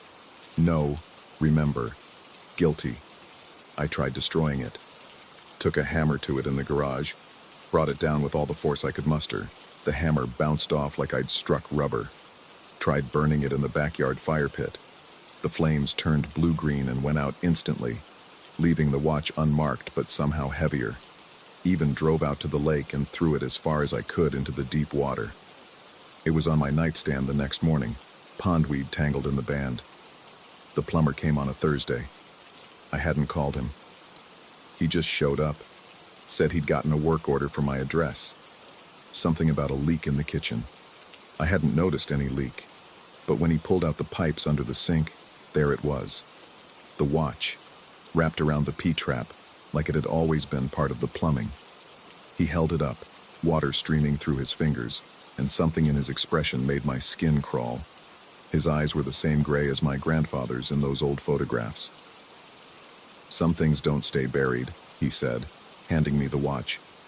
His fingers were ice cold where they brushed mine. "Some debts carry forward." He left without another word, and when I checked the business card he'd given me, it was blank except for a water stain in the shape of a clock face. That night, I dreamed I was drowning. Not in water, but in time itself. Thick, viscous, pulling me down through layers of minutes and hours that had the consistency of motor oil. The watch was there, growing larger, its ticking becoming a roar that filled my skull. And behind it all, a voice that might have been my grandfather's, might have been my own, repeating, "Time runs out. Time runs through. Time runs over." I woke gasping, sheets soaked with something that wasn't quite sweat. The watch was on my wrist, of course, but something was different. The second hand was moving, not forward, but backward, clicking counterclockwise in perfect mechanical rebellion against nature. I've started seeing things in the water now, not reflections, refractions. Faces that aren't quite mine staring back from the bathroom mirror when I brush my teeth. Shapes moving beneath the surface of my coffee, too deliberate to be cream swirling. And sometimes, late at night when the house settles into its framework of creaks and sighs, I hear footsteps in the walls. Wet footsteps, leaving trails I can never quite find in the morning. The research continues. I found more articles, more coincidences that can't be coincidences. A competitor who drowned in his pool in 1967. A union organizer who disappeared during a storm in 1971, his body found weeks later in a water tower. Always some connection to my grandfather's business. Always water. Always questions that no one seemed interested in asking at the time. The watch knows. That's the only explanation that makes any kind of sense, even as it makes no sense at all. It remembers what my grandfather did, carries it forward like some kind of temporal infection, and now it's teaching me, showing me, making me complicit in remembering. Last week I found it inside my body. I can't explain how I knew, but I woke with the absolute certainty that the watch was inside me, ticking away behind my ribs. The weight of it, the wrongness. I could feel it moving through my organs like a parasite made of gears and regret. When I finally coughed it up, and I did cough it up, though I can't explain the mechanics of it, it was covered in something that wasn't blood but had the same iron taste. The plumber returned yesterday. Different body, same gray eyes. This time he was a delivery driver, bringing a package I hadn't ordered. Inside, photographs. Black and white, water damaged but still clear enough. My grandfather at various construction sites, all of them near water. And in each photo, barely visible but definitely there once you knew to look, the shadows of people who shouldn't have been shadows yet, who were still alive when the pictures were taken. I've stopped trying to get rid of the watch. It always comes back, and each time it does, it brings more water with it. My house is developing leaks that the real plumbers can't find. Stains on the ceiling that look like faces when the light hits them wrong. The sound of dripping in the walls that follows me from room to room. I understand now what my mother knew when she handed me the watch. Why her hands shook. Why she wouldn't meet my eyes. She knew what it was. Not a timepiece, but a confession that couldn't stop confessing. A guilt that had crystallized into gears and springs and wouldn't stop until everyone knew what had been hidden beneath all that water. The watch is on my wrist as I write this. It's 3:10 p.m., and the second hand is slowing down, fighting against itself as it approaches that fatal moment. In less than a minute, it will stop again at 3:11, and when it does, something will happen. The water stains on my walls are forming letters now, spelling out names I recognize from those old articles. The dripping in the pipes sounds like voices, getting clearer with each passing hour. I know what my grandfather did. The watch has shown me, in dreams that feel more like memories, in water that carries the weight of decades. Those people didn't just die. They were murdered slowly and deliberately by a man who understood that water leaves no fingerprints, that drowning looks like accident if you're careful enough, if you have enough money to make questions go away. and now I'm wearing his confession. It won't come off anymore. The band has fused with my skin in a way that doesn't bear close examination. Sometimes I catch my reflection and see his face superimposed over mine. Those gray eyes looking back with something that might be satisfaction. The minute hand is moving now, crawling toward its destination like it's swimming through time itself. The water is rising from somewhere. Not flooding, just seeping, beating on every surface like the house itself is sweating. My grandfather's watch, his legacy, his curse. It all comes down to this moment that repeats and repeats and repeats. 3:11. The water is here. And I understand now that I was never meant to escape it. The watch hasn't been haunting me. It's been preparing me. For what, I still don't know. But as the walls begin to weep and the sound of ticking becomes the sound of drowning, I realize that some inheritances are not gifts, but sentences, passed down through generations like a debt that compounds with interest. The watch has stopped again, and this time, I can feel myself stopping with it, suspended in this moment that belongs to neither the living nor the dead, but to something in between, something that runs like water and keeps time like guilt. I am my grandfather's grandson. I wear his watch. And now, finally, I'm beginning to understand what that really means. Story 8. The smell hit me first that Tuesday morning. Brine and rotting kelp, thick as fog in the narrow janitor's closet on the 4th floor. I stood there with my master key still in the lock, breathing through my mouth while my eyes adjusted to the fluorescent flicker overhead. The concrete floor gleamed wet beneath my work boots, though I knew for certain I'd mopped it dry just yesterday evening before clocking out. 23 years I'd been the super at the Harborview Arms, despite the building sitting a good 3 miles from Boston Harbor. 23 years of leaky pipes and broken elevators, of tenants who thought 3 a.m. was the perfect time to rearrange furniture. But this was new. The mop bucket sat in the wrong corner, filled with murky water that shouldn't exist. My cleaning rags hung from their hooks, twisted into tight spirals as if someone had wrung them out with desperate strength. Salt crystals glittered on the metal shelving like frost, and when I touched them, they dissolved on my fingertips, leaving behind that unmistakable ocean taste. I backed out of the closet and checked my watch. 6:47 a.m. The building would start waking soon. The lawyer in 4B catching his early train, the nurse in 4F returning from her night shift. I needed to figure this out before anyone started asking questions. The wet footprints led away from the closet in perfect formation, each one the shape of a bare foot, toes splayed wide. They glistened under the hallway's amber lighting, darkening the worn carpet in a path that curved toward the end of the corridor, toward 4G. Nobody had lived in 4G for 3 years. I followed the prints, my maintenance cart's wheels squeaking in the silence. The smell grew stronger with each step. Not just ocean now, but something else underneath it. Something organic and wrong, like shellfish left too long in the sun. The footprints stopped at 4G's door, pooling there as if whoever made them had stood dripping, waiting. From inside came the unmistakable whisper of bristles against hardwood.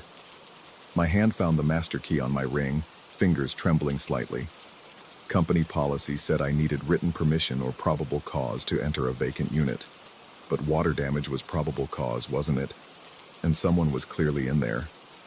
The lock turned too easily, as if it had been opened recently and often. The door swung inward on silent hinges I knew should creak. I'd been meaning to oil them for months.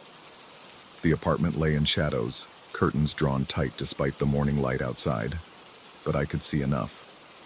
The living room floor shone with moisture, reflecting the hallway light in rippling patterns. And there, in the center of the room, moved a figure. It pushed a mop in long, methodical strokes, back and forth, back and forth. Water sloshed from an invisible bucket, spreading across boards that were already soaked through. The figure wore what might have been a janitor's uniform once. Gray cotton turned black with saturation, clinging to a frame too thin to be healthy. Seaweed tangled in its hair. I must have made a sound because it stopped mid-stroke and began to turn. The face that looked at me wasn't quite right. Features seemed to shift in the dim light, sliding between expressions like water finding its level. Sometimes I saw an old woman with hollow cheeks and barnacle-crusted skin. Sometimes a young man with eyes full of dark water. Sometimes nothing but shadow shaped vaguely like a head. It spoke or tried to. The sound that emerged was like water gurgling through pipes, forming almost words that I felt more than heard. Still dirty, it seemed to say, never clean enough. The mop resumed its motion. Push, pull, push, pull. I backed into the hallway, pulling the door shut with shaking hands. My breath came in short gasps that tasted of salt. Down the hall, I heard the lawyer's door opening, his cheerful morning greeting dying on his lips when he saw my face. I told him there was a leak in 4G. Nothing serious. I'd handle it. But I didn't handle it. Not that day or the next. Each morning I'd find the closet flooded, the supplies rearranged, the footprints leading to 4G. Each morning I'd follow them and hear that rhythmic sweeping. Sometimes I'd open the door, sometimes I wouldn't. When I did, the figure was always there, always cleaning, always turning to look at me with that flowing, uncertain face. I started researching the building's history during my lunch breaks, hunched over my phone in the basement boiler room. The Harborview Arms, built in 1947 on the site of older row houses. Those row houses built on filled land that used to be tidal marsh. Before that, in the 1800s, there'd been docks here, wharves stretching into what was then still water. The death records were harder to find, but city archives held newspaper clippings, brittle and yellow, about the dock workers who died in the winter of 1887. Ice had formed too quick that year, trapping 3 men who'd been cleaning barnacles from the pier supports. They'd been found at low tide, frozen in place with their long-handled brushes still in their hands, eyes open and staring at something no living person could see. One of them had been the dock's night custodian. He'd gone down to help when he heard the others calling for aid. The papers described how all 3 bodies showed signs of having been in the water far longer than the few hours they'd been missing. Skin pruned and soft, lungs full of seawater despite the harbor having been frozen solid. I started noticing things beyond the 4th floor, puddles in the lobby that appeared between one blink and the next. The elevator that would sometimes fill with the sound of sloshing water, though the car stayed dry. Barnacles growing in the corners of the stairwells, which I'd scrape away only to find them returned by morning, larger and spreading. The other tenants began complaining. Not about anything specific, just a feeling, they said, like being watched, like drowning in their sleep. The nurse in 4F moved out first, then the lawyer, then the young couple in 4D who'd only lasted 2 months. Their apartment stood empty, and I knew without checking that if I opened those doors, I'd find them flooded too. More figures with mops, more endless cleaning. I tried to quit, walked into the management office with my resignation letter typed and signed, but the words that came out of my mouth were different. Everything's under control, I heard myself say. Just some seasonal dampness. I'll handle it. The property manager smiled and nodded, but his eyes looked through me, unfocused and distant. There was salt in his hair. That was 3 weeks ago, or 3 months. Time moves strangely now, like tidewater, flowing in and out without clear demarcation. I still make my rounds each morning, though fewer tenants remain to need my services. The ones who've stayed don't quite look at me anymore. They step aside when I pass in the halls, pressing themselves against the walls as if I'm wider than I should be. My uniform doesn't dry properly these days. It hangs heavy on my shoulders, dripping steadily no matter how many times I wring it out. The smell follows me home. Brine and decay, soaking into my car seats, my furniture, my skin. My wife left a note saying she'd gone to her sister's, but I can't remember when I last had a wife. The photographs in my apartment show only water damage, spreading like veins across the walls. This morning I found something new in the janitor's closet, a second mop, identical to mine but older, its wooden handle soft with rot. Beside it, a bucket that wasn't there before, filled with black water that reflected no light. At the bottom, barely visible, something that might have been a brass name tag. The letters were too corroded to read, but I knew what they'd once spelled. My name, the one I'd had before, when I'd worked the docks on winter nights, keeping the wharves clean for the morning shift. The footprints in the hallway have multiplied. They lead to every door now, 4B, 4C, 4D, all of them. Behind each one, I hear the sound of sweeping, mopping, scrubbing. The building is cleaning itself, or being cleaned, or has always been cleaning. The distinction matters less each day. I've started leaving my own wet footprints. Can't help it. My boots stay soaked through, leather cracking with salt damage. I follow my usual route, checking doors, making repairs that instantly need remaking. The few remaining tenants avoid me entirely now. They know, I think, though they couldn't say what they know. Sometimes I catch my reflection in the puddles that appear in the corridors. The face looking back isn't always mine. Sometimes it's older, bearded, dressed in oilcloth and wool. Sometimes it's nothing but shadow and water, shaped into something almost human. The management office called yesterday, or last week, or never. They want to know about the water damage complaints, the exodus of tenants, the reports of strange sounds at night. I told them everything was under control, just some seasonal dampness. I'll handle it, because I will handle it. That's what I do, what I've always done. What I did then, climbing down those ice-slicked ladder rungs to help my fellow workers, hearing their calls distort across the frozen harbor. The water had looked solid, but it wasn't. It never is. It opens when it wants to swallow something, then closes again, pretending to be ice, pretending to be floor, pretending to be real. The building breathes now with a rhythm like tides. High tide brings the flooding, the footprints, the endless cleaning. Low tide offers moments of clarity where I almost remember who I was before the water took me. Before I became another thing that needs constant cleaning, constant maintenance, constant attention to stay coherent in a world that wants to dissolve. I think about the other workers sometimes, the ones who went down before me. Are they here too, in other buildings built on other buried wharves?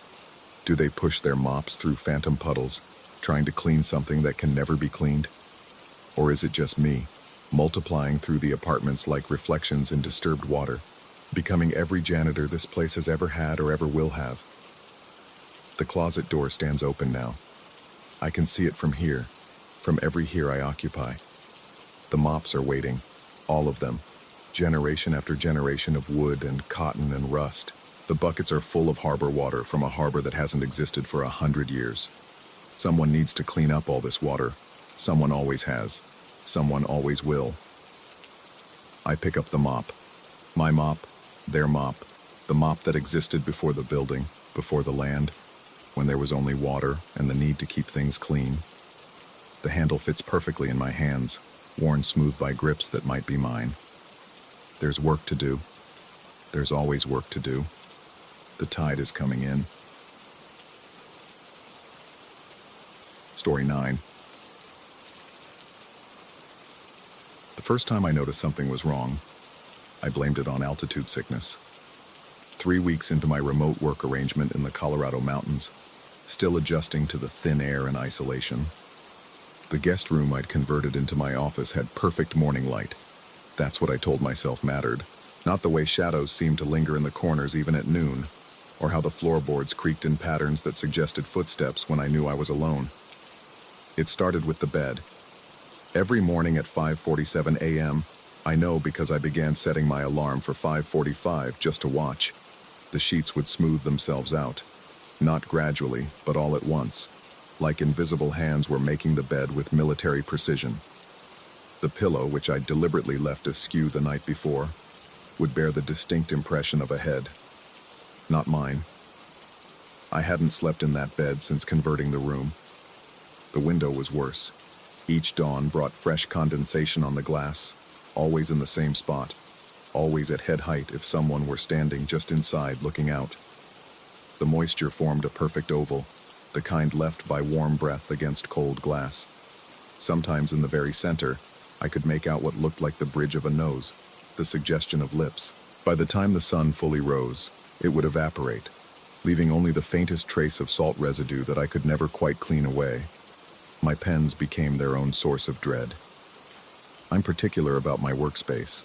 Everything has its place, a habit from years of open office layouts where any untidiness invited judgment. But here, in my private domain, my organizational system had been hijacked. Black pens would vanish from my desk drawer only to reappear on the nightstand, arranged in perfect parallel lines. Always wet, always dripping that strange, viscous ink that seemed too thick, too dark, like it had been mixed with something else. I tried working from the kitchen, the living room, even the bathroom once in desperation, but something always drew me back to that room. Maybe it was the way my laptop seemed to run smoother there, or how my conference calls never dropped despite the spotty mountain internet, or perhaps it was something else, something that whispered at the edges of my consciousness that I belonged there, that the room had been waiting for me. The decision to sleep there came after a particularly disturbing morning. I'd left a coffee mug on the nightstand, deliberately, as a test. When I returned at dawn, the mug sat in exactly the same spot, but it was full. Not with coffee, but with water so cold it hurt my teeth when I foolishly tasted it. Water that left my mouth tasting of copper and something earthier, like soil from deep underground. That night, I prepared carefully. Fresh sheets on the bed, though touching them made my skin crawl with a revulsion I couldn't name. My laptop set up to record through the night, though I knew somehow it wouldn't capture anything. These things never do they? Whatever inhabits the spaces between what we know and what we fear always seems to understand our technology better than we do.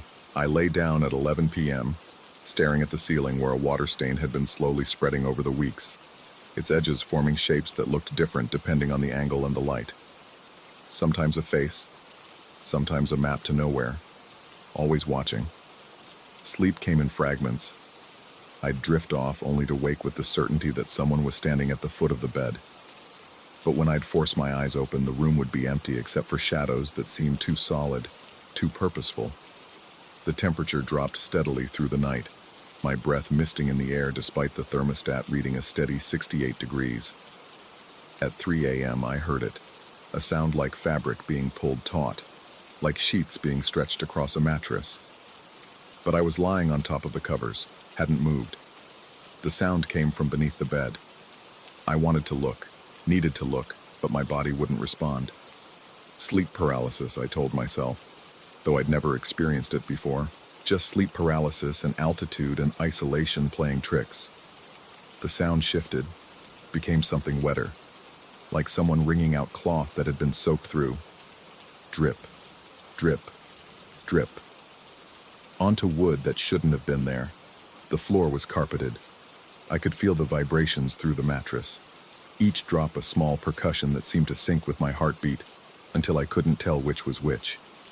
When I finally forced myself to move, to lean over the edge of the bed and look beneath, I found it. The suitcase. Old leather, the kind they don't make anymore, with brass clasps that had turned green with age. It was open, gaping like a mouth, and it was empty. But the interior was wet, soaked through with that same dark liquid that my pens leaked. As I watched, frozen, a drop fell from somewhere above, from the mattress, through the mattress, and landed inside with a sound that was almost like a sigh. I pulled the suitcase out, my hands shaking so badly I could barely grip the handle. It was heavier than it should have been for something empty, and it left a trail of moisture across the carpet that disappeared even as I watched. The luggage tag, yellowed and water-spotted, bore initials that weren't mine but felt familiar in a way that made my stomach turn. JTM. Inside the suitcase, pressed into the wet lining, I found an impression. The shape of objects that should have been there. Clothes, perhaps, toiletries, the mundane artifacts of travel, but also something else. The outline of fingers, pressed deep into the fabric like someone had tried to claw their way out from inside. I set the suitcase on the nightstand and watched as my pens began to move on their own, arranging themselves around it like iron filings around a magnet. They leaked faster now, the ink pooling and running in rivulets that formed letters I couldn't quite read, words in a language that seemed just beyond comprehension. The window fogged again, though it was the middle of the night and I was alone. This time, though, the condensation formed on the inside of the glass. As I watched, transfixed, a finger, or something like a finger, began to write in the moisture, backwards, so I could read it from where I stood. Checking out. The letters dripped, ran, reformed, checking in, and then, finally, never left. I grabbed my laptop, my phone, abandoned everything else, and fled the room. But as I reached the door, my feet tangled in something. I looked down to find clothes scattered across the floor, men's clothes, decades out of style, still damp as if they'd just been pulled from that impossible suitcase. A wallet lay among them, leather cracked with age. Inside, a driver's license so faded I could barely make out the photo. But the face looked like mine. Would look like mine in 20 years, maybe 30. The name was different, but the eyes were the same. The expires date, 1987. I've moved my office to the kitchen now. I tell myself it's for the better light, the proximity to coffee, the view of the mountains. Not because I can't stand to be in that room anymore. Not because every morning I still hear the sounds of someone getting ready for work in there. Shower running, though the guest bathroom has been dry for weeks. Closet doors opening and closing. The distinctive sound of a zipper on a suitcase that shouldn't exist. But the worst part, the thing that keeps me awake in my own bedroom now, is that my productivity has plummeted. My code won't compile. My video calls drop constantly. My emails arrive hours late or not at all. It's as if the room wants me back, needs me there. As if I'm not the first remote worker to set up in that space, and whoever was there before never really logged off. Yesterday I found a note in my handwriting that I don't remember writing. It was on my desk in the kitchen, written on paper I don't own with one of those perpetually dripping pens. The commute is killing me. Below that, in different handwriting, older, more formal, it already did. This morning I woke up in the guest room. I don't remember going there. The bed was perfectly made around me, hospital corners and military precision. The suitcase sat open on the floor, no longer empty.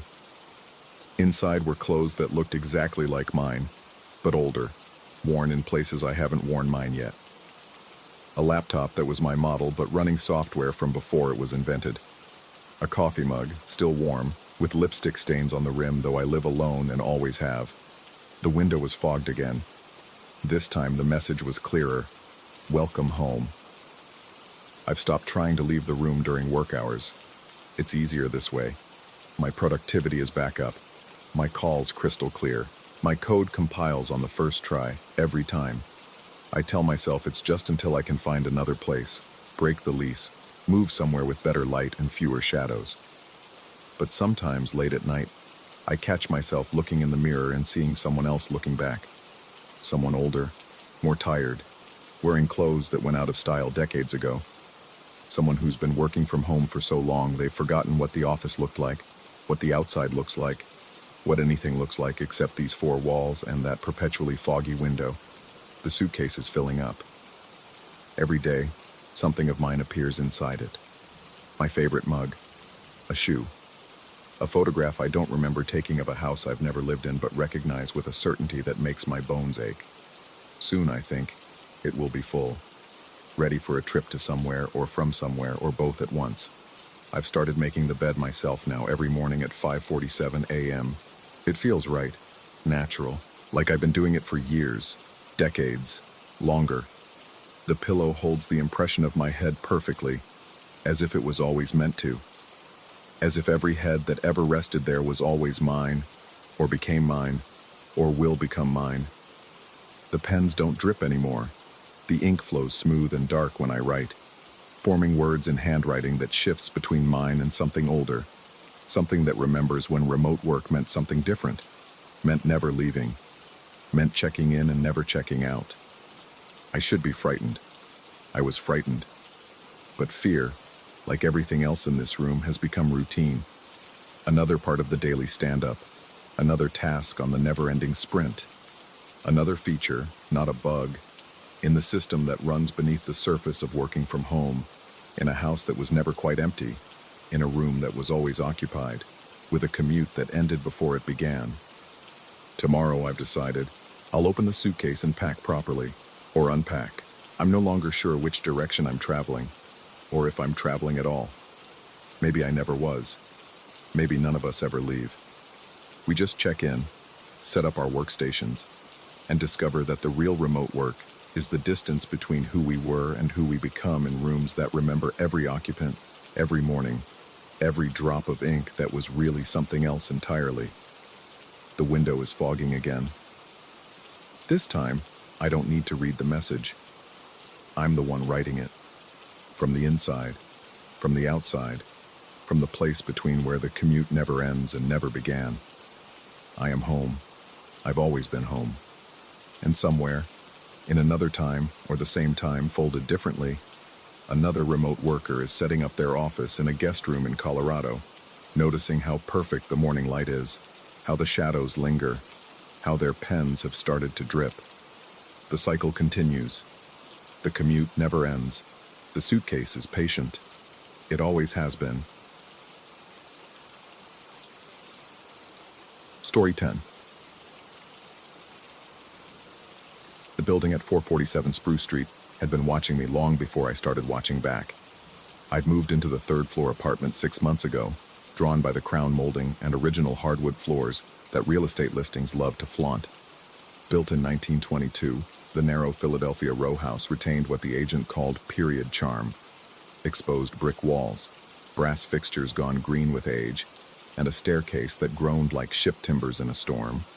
The rent was suspiciously reasonable for Center City, but I'd attributed that to the lack of modern amenities and the fact that heat barely reached the third floor in winter.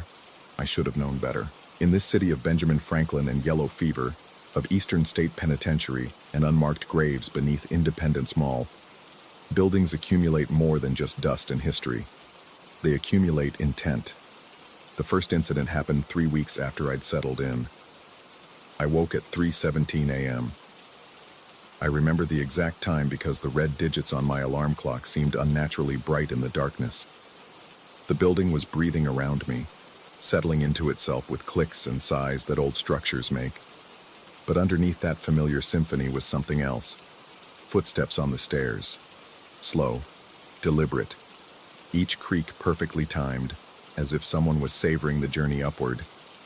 I lay still, every muscle taut, listening as the steps ascended from the first floor. The couple in 2B had complained about thin walls when I'd moved in, warning me I'd hear everything. But they worked hospital shifts and were rarely home at night. The first floor apartment had been empty for months. The footsteps paused at the second floor landing. I held my breath, waiting for them to continue down the hallway to 2B, but they didn't. After a moment that stretched like pulled taffy, they resumed their climb. Creak, pause, creak, pause. My mouth went dry. The digital clock cast everything in a hellish red glow. My dresser, the stack of unopened moving boxes, the thin line of light beneath my door. The footsteps reached the third floor landing and stopped directly outside my apartment. I waited for a knock, for the doorknob to turn, for something. Nothing. After what might have been 5 minutes or 50, I forced myself out of bed and crept to the door. The peephole showed an empty hallway bathed in the sickly yellow light of the single bulb that never quite illuminated the corners. I pressed my ear to the door. Silence. When I finally worked up the courage to open it, the hallway was empty, but the air was different, thicker, colder, with a smell like wet copper and old newspapers. I told myself it was another tenant, maybe someone visiting 2B who'd gotten confused in the dark. The explanation felt tissue-thin even then, but I clung to it through the following weeks as the incidents accumulated like water damage spreading through plaster. The hallway lights began failing in sequence, not all at once. That would have been electrical, explainable. Instead, they died one by one, starting from the stairwell and advancing toward my door like something walking the hall and extinguishing them with its presence. I'd stand at my peephole, watching the darkness creep closer, until only the bulb directly outside my apartment remained lit, flickering but holding like a last defensive position. By morning, they'd all be working again. The building's super, An elderly Polish man who communicated primarily through disapproving grunts claimed he'd never needed to replace those bulbs. Good bulbs, he'd said, tapping one with his wrench. From before, they built things to last. He'd looked at me strangely then, as if seeing something in my face that confirmed a private suspicion. Then came the matter of my keys. I'm not a careless person. My keys lived in a ceramic bowl by the door, apartment key, mailbox key, bike lock key, and a small brass key whose purpose I'd forgotten but kept out of habit. One morning, the brass key was missing. I searched everywhere, convinced I'd knocked it out of the bowl somehow. 3 days later, I found it hanging from the second-floor stair railing, covered in condensation despite the building's oppressive dryness. It was cold to the touch, so cold it burned my fingers. The next time my mailbox key disappeared. I found it a week later, threaded through the mail slot of the empty first-floor apartment. This time it wasn't just wet. It was dripping, though with what I couldn't say. The liquid was clear but viscous, clinging to the metal like syrup. I started keeping my keys in my pocket at all times, even sleeping with them under my pillow. It didn't matter. They'd still vanish, only to reappear in increasingly disturbing locations, balanced on my doorknob when I knew I'd locked it from the inside, arranged in a perfect line on the hallway floor, and once, horrifyingly, inside my refrigerator, frosted over as if they'd been there for days. The woman in 2B moved out abruptly in November. I helped her carry boxes down the narrow stairs, and she kept glancing over her shoulder, flinching at shadows. "You ever hear things?" she asked as we reached the street. I hesitated. "Sometimes." She nodded quickly, too quickly. "It's an old building. Makes noise." But her eyes said something different. They said run. Winter arrived early and bitter, and with it came a new development.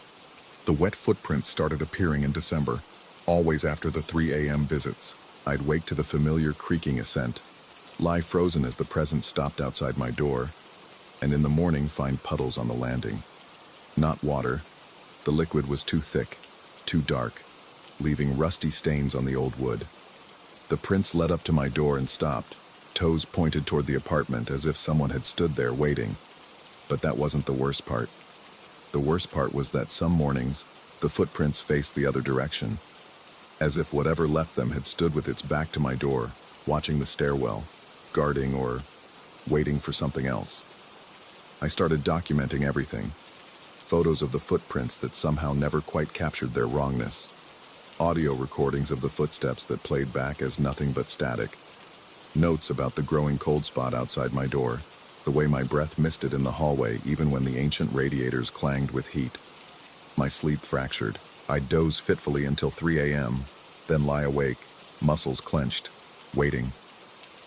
The footsteps came every night now, sometimes stopping at my door, sometimes continuing past to pace the small landing. Once I heard what sounded like fingernails dragging along my door, a slow, deliberate scratching that lasted until dawn. The isolation was suffocating. The first-floor apartment remained empty. After the woman fled 2B, her roommate lasted 2 weeks before leaving without notice. The super stopped coming around. Even delivery drivers seemed reluctant to climb the stairs, leaving packages in the vestibule and fleeing. I should have left. Every rational part of my brain screamed to break the lease, to run like the woman from 2B. But something held me there, not physical force, but a terrible curiosity. I needed to know what wanted in, what stood outside my door night after night, patient as erosion. So I planned. I would confront it. On a freezing Thursday night in late December, I prepared. I placed a camera in the hallway, hidden behind a dying potted plant the previous tenant had abandoned. I sprinkled flour on the landing to capture footprints. I waited by the door with my phone ready, hand on the deadbolt. 3 a.m. came and went. No footsteps. 3:17 a.m. Nothing. By 4 a.m., exhaustion was pulling at me like an undertow. I checked the hallway. The flower was undisturbed, the camera still recording nothing but an empty landing. Defeated, I returned to bed. I woke at 7 a.m. to find my apartment door wide open. Not forced, not broken, simply open, as if I'd forgotten to close it. The camera was gone. The flower remained pristine, untouched. But there were wet footprints inside my apartment now, leading from the door to the foot of my bed where they stopped. The impressions in the carpet were still damp, still cold. Something had been watching me sleep. I left that day, threw everything I could fit into my car and drove to a friend's place in Jersey. But even now, weeks later, I can't shake the feeling that I'm missing something crucial. The footprints that faced away from my door haunt me most. That defensive posture, that vigilant stance. What if whatever climbed those stairs each night wasn't trying to get in? What if it was trying to keep something else out? Last night in my new apartment across the river, I woke at 3:17 a.m. to the sound of footsteps in the hallway. Slow, deliberate. But this time, they were descending, moving away from my door with what sounded almost like reluctance. And in the morning, I found my keys, the ones from the old apartment that I'd thrown away, hanging from my doorknob, ice cold and dripping with something that wasn't quite water. The brass key was missing. I think about that empty first-floor apartment at 447 Spruce Street, about whatever might have lived there before the building was erected in 1922, when Philadelphia was younger and hungrier and built on foundations nobody talks about anymore. I think about the defensive stance of those wet footprints, facing outward like a guard.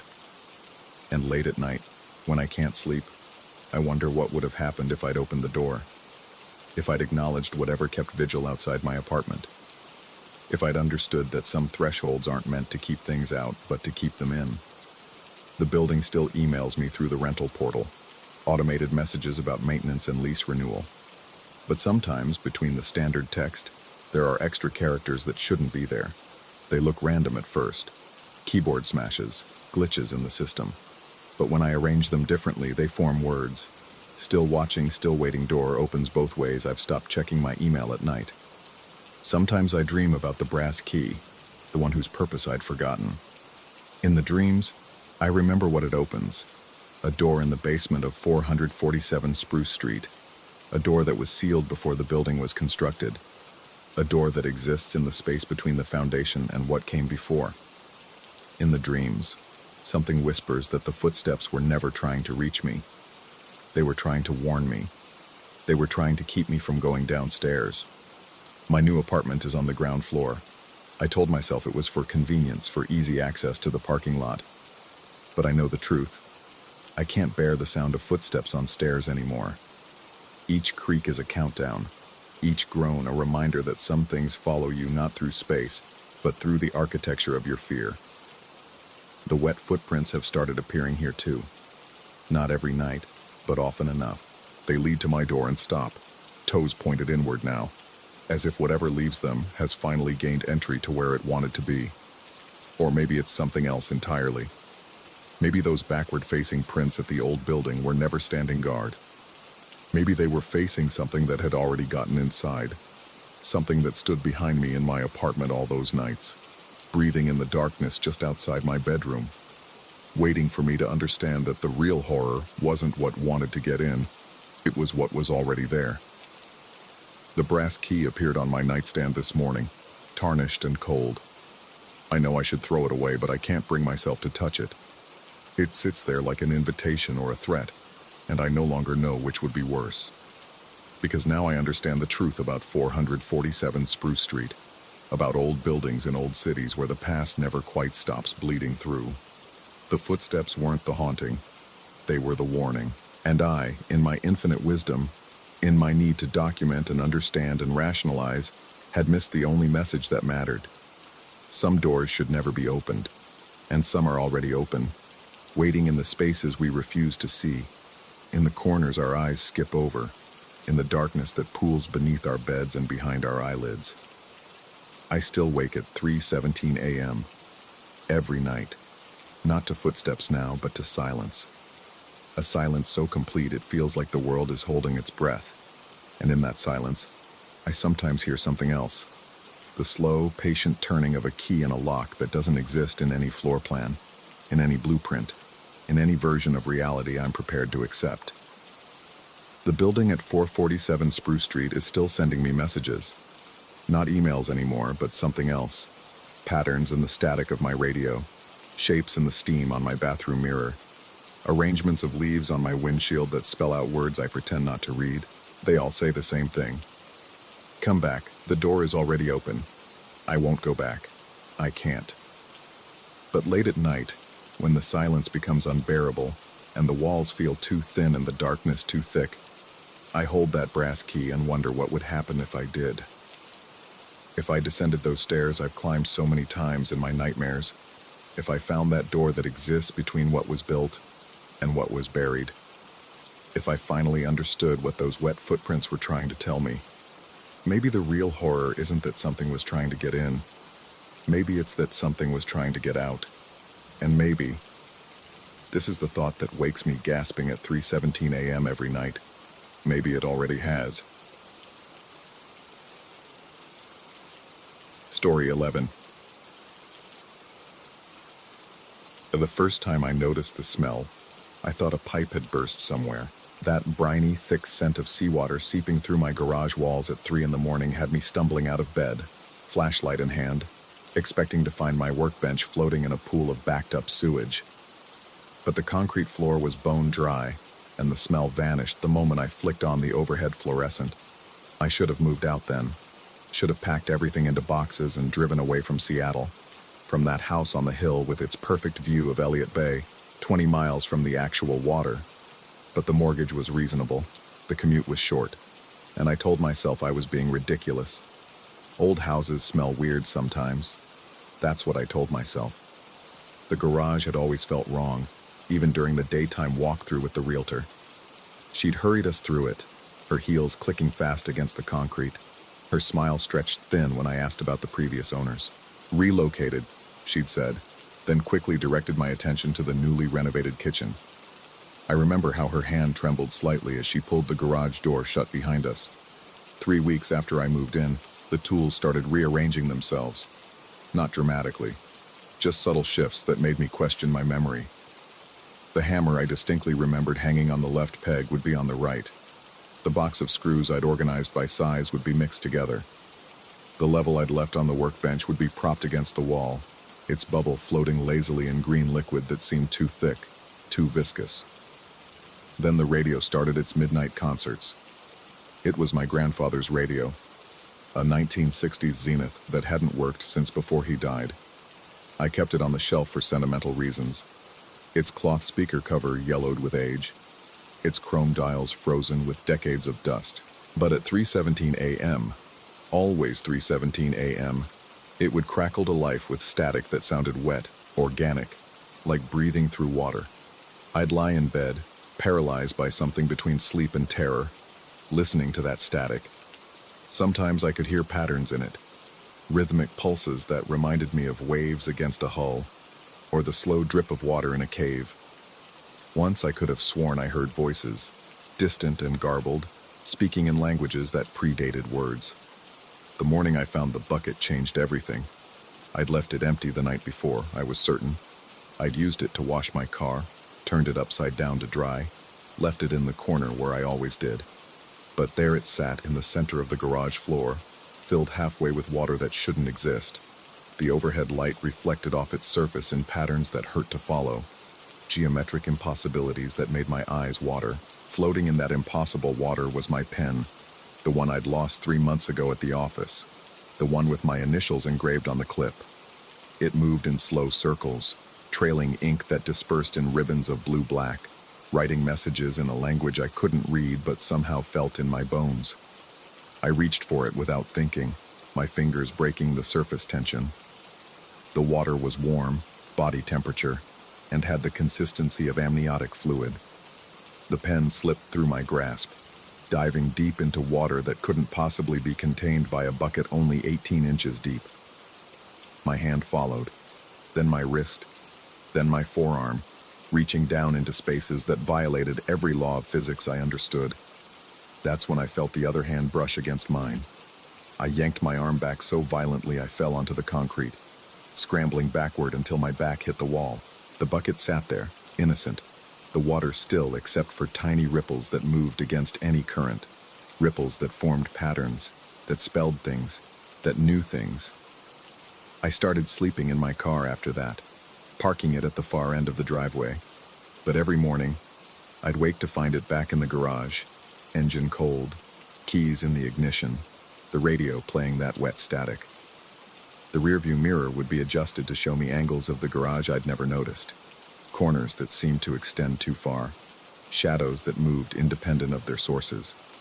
The smell grew stronger each night, that ocean rot mixing with something else, ozone and copper and the peculiar scent of deep sea pressure. I'd find pools of water in impossible places, inside sealed paint cans, between the pages of old magazines, beading on the ceiling in patterns that resembled star charts of constellations that don't exist in our sky. I tried to research the house's history, but the records were sparse, confused, contradictory. The lot had been empty, then it hadn't. The house was built in 1953 or 1897 or never. The previous owners had moved or disappeared or never existed at all. The only consistent detail was a note in a water-damaged file at the city planning office. Basement sealed, 1971. Do not excavate. My house doesn't have a basement. I checked. I measured. I compared the interior dimensions to the exterior. The math worked out perfectly. There was no basement. But sometimes, standing in the garage at 3:17 a.m., listening to that radio breathe its static, I could hear something beneath the concrete. A rhythmic thudding like a heart, or like waves against a hull, or like something vast and patient trying to remember how to knock. The breaking point came 6 weeks ago.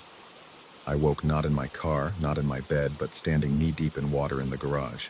The concrete floor had become permeable, soft, like standing on the surface tension of a vertical ocean.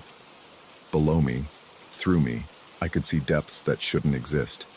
Shapes moved in that darkness, architectural impossibilities that might have been rooms, or might have been organs in something so large that distinction became meaningless. The tools floated around me in slow orbits, each one drawing those same circular patterns my pen had traced. The radio played clearly now, voices speaking in harmonics that human throats couldn't produce, describing things that would happen, had happened, were happening now in spaces perpendicular to time. I wanted to run, but the water held me with a pressure that wasn't physical. It was the weight of recognition, of remembering something I'd never forgotten but had never known. My reflection in that impossible water wasn't quite right. Too many fingers, eyes that had seen depths where light becomes theoretical, a mouth that had breathed in media thicker than air. Then I saw the others. They stood in their own garages, in their own pools of vertical water, all up and down my street, throughout Seattle, throughout everywhere coastal cities press against the membrane between what is and what waits. We were all standing in the same water, the same garage, the same moment that stretches from 317 to 317, breathing static and salt. The woman next door, whom I'd never seen before but had always known, turned to me with eyes full of brine and understanding. Her lips moved, and the radio translated, "The tide rises from below." I understood then that basements weren't sealed to keep us out. They were sealed to keep something in, something that had been here before the city, before the land, before the distinction between water and air meant anything, something that waited in spaces between spaces, patient as erosion, inevitable as the moon's pull on the tide. I pulled myself out somehow, not physically, but sideways, perpendicular to the direction of drowning. I found myself gasping on dry concrete, the garage normal except for the puddle beneath me that reflected depths instead of ceiling. The tools hung in their proper places. The radio sat silent. The bucket was empty and upright in its corner. But I know it's still happening. Every night at 3:17, I exist in two states, here in my bed and there in the garage, knee-deep in impossible water, breathing static with lungs that remember being gills. The boundaries are thinning. Each morning, I find more of the ocean in my house, salt crystals in the coffee maker, seaweed in the air vents, barnacles growing in perfect spirals on the bathroom mirror. Yesterday, I found a nautical chart in my desk drawer at work, one I don't remember putting there. It shows the Puget Sound, but wrong, deeper, older, extending inland in ways that violate geography. My house is marked with an X, labeled in handwriting that might be mine. Tide room, depth, unfathomable. The realtor called today, said she was checking in, seeing how I was enjoying the house. Her voice crackled with static, wet and electric. She asked if I'd noticed anything unusual about the garage. When I didn't answer, she laughed. Or maybe it was just the sound of water draining through spaces too small to measure. The previous owners figured it out eventually, she said, her words dissolving into frequencies that hurt to parse. They learned to swim in directions that don't exist. The tide always returns what it takes, just not in shapes we recognize. I hung up, but the dial tone sounded like waves. Now I sit here writing this, and I can smell it again. That thick brine, that deep-sea pressure converted to scent. The tools are moving in the garage. I can hear them clinking in patterns that spell out inevitabilities. The radio is warming up, its tubes glowing with bioluminescent possibilities. It's 3:16 a.m. In 1 minute, I'll be in two places at once. Here, holding on to the fiction of dry land, and there, in the tide room, learning that drowning isn't about water at all. It's about remembering that we were something else before we convinced ourselves we were human, and that the ocean never forgot our true names.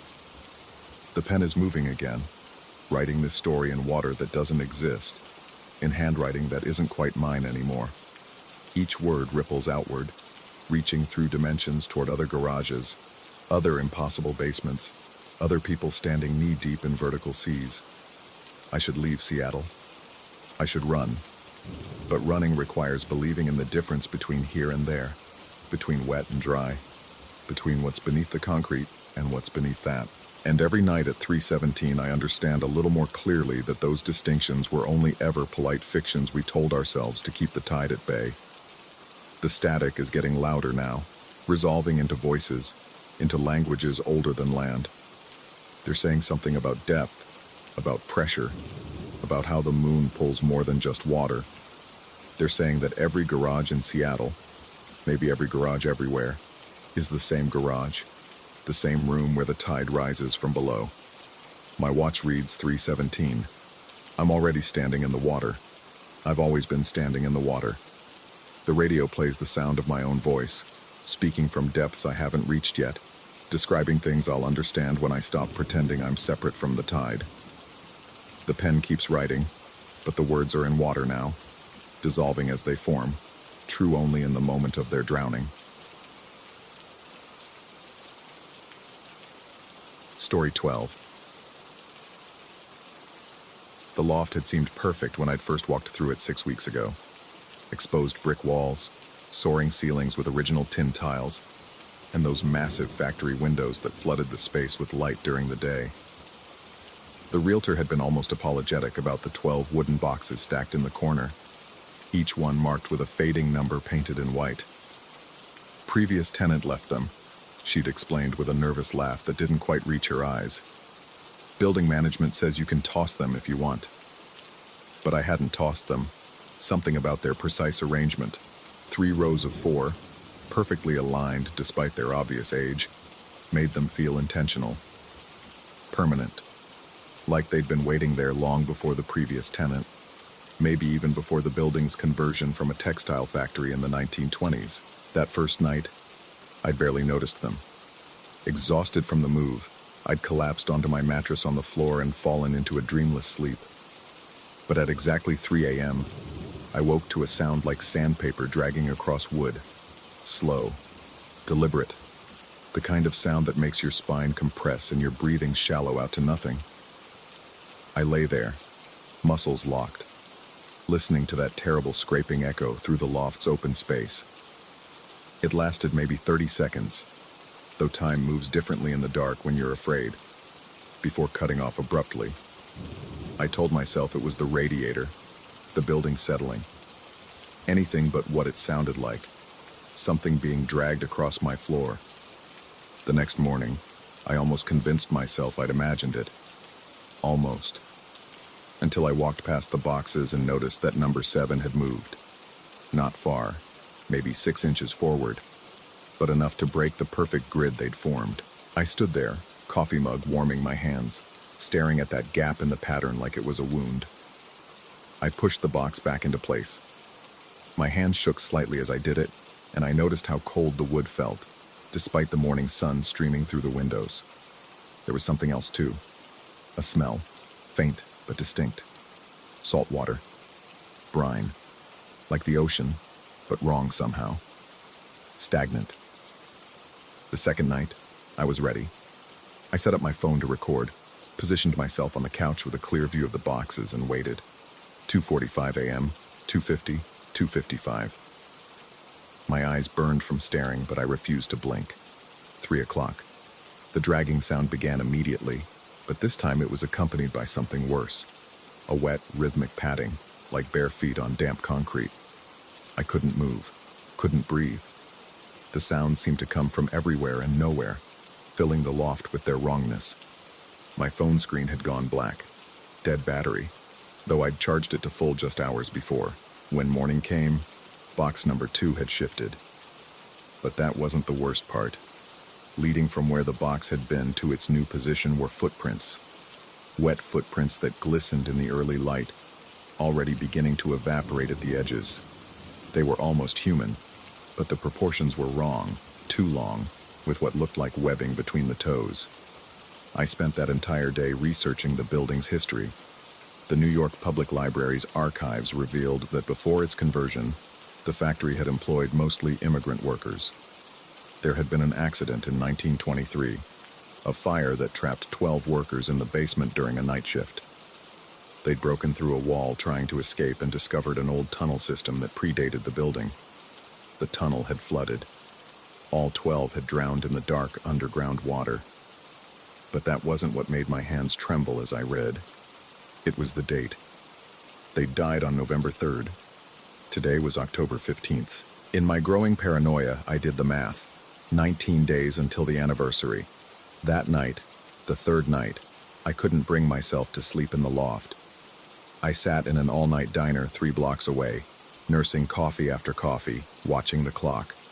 At 3 a.m. exactly, my phone buzzed with a motion alert from the security camera I'd installed that afternoon. The footage was corrupted, just static and strange, wave-like patterns that hurt to look at. When I returned at dawn, box number 11 had moved. The wet footprints were everywhere now, crisscrossing the floor in seemingly random patterns. But as I stood there, something in my peripheral vision made them resolve into something else. A map.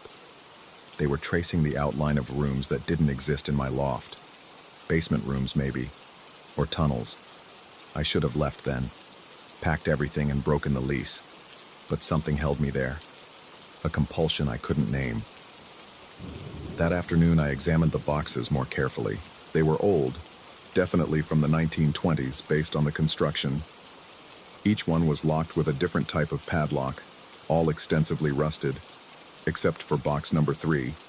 That lock was bright and new, like it had been replaced recently. I cut it with bolt cutters I'd bought from the hardware store. My hands wouldn't stop shaking as I lifted the lid. Inside was my passport. The same passport I'd lost 3 months ago, before I'd even known this loft existed. It was damp, pages wrinkled with moisture, and tucked inside was a piece of paper. The ink had run, making the words barely legible, but I could make out, "Falta pouco." I don't speak Portuguese, but Google Translate told me what I'd already somehow known. Not long now. The next few nights blurred together into a waking nightmare. The sounds grew louder, more insistent. The dragging became violent thrashing. The footsteps multiplied until it sounded like a crowd moving through my loft. I stopped sleeping entirely, living on coffee and fear. The boxes moved in increasingly complex patterns, and I began finding things inside them. Things that shouldn't exist. Box 5 contained a water-damaged photograph of me as a child, standing next to a man I didn't recognize, in front of a building that looked exactly like my loft. But I'd grown up in Ohio, had never been to New York before this year. Box 9 held a set of keys that fit locks in my apartment that I hadn't known existed. A hidden compartment in the floor, a panel in the bathroom wall. Behind each was more evidence of water damage, more salt smell, more wrongness. Box 1 was the worst. Inside was a handwritten journal, pages thick with mold, documenting someone's gradual descent into madness. The handwriting looked like mine, but the dates were from 1923. The final entry just repeated the same phrase over and over. They're coming up through the water. They're coming up through the water. They're coming up through the water.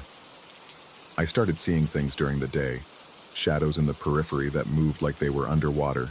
Reflections in the windows that showed too many people in my loft. The sound of dripping that had no source.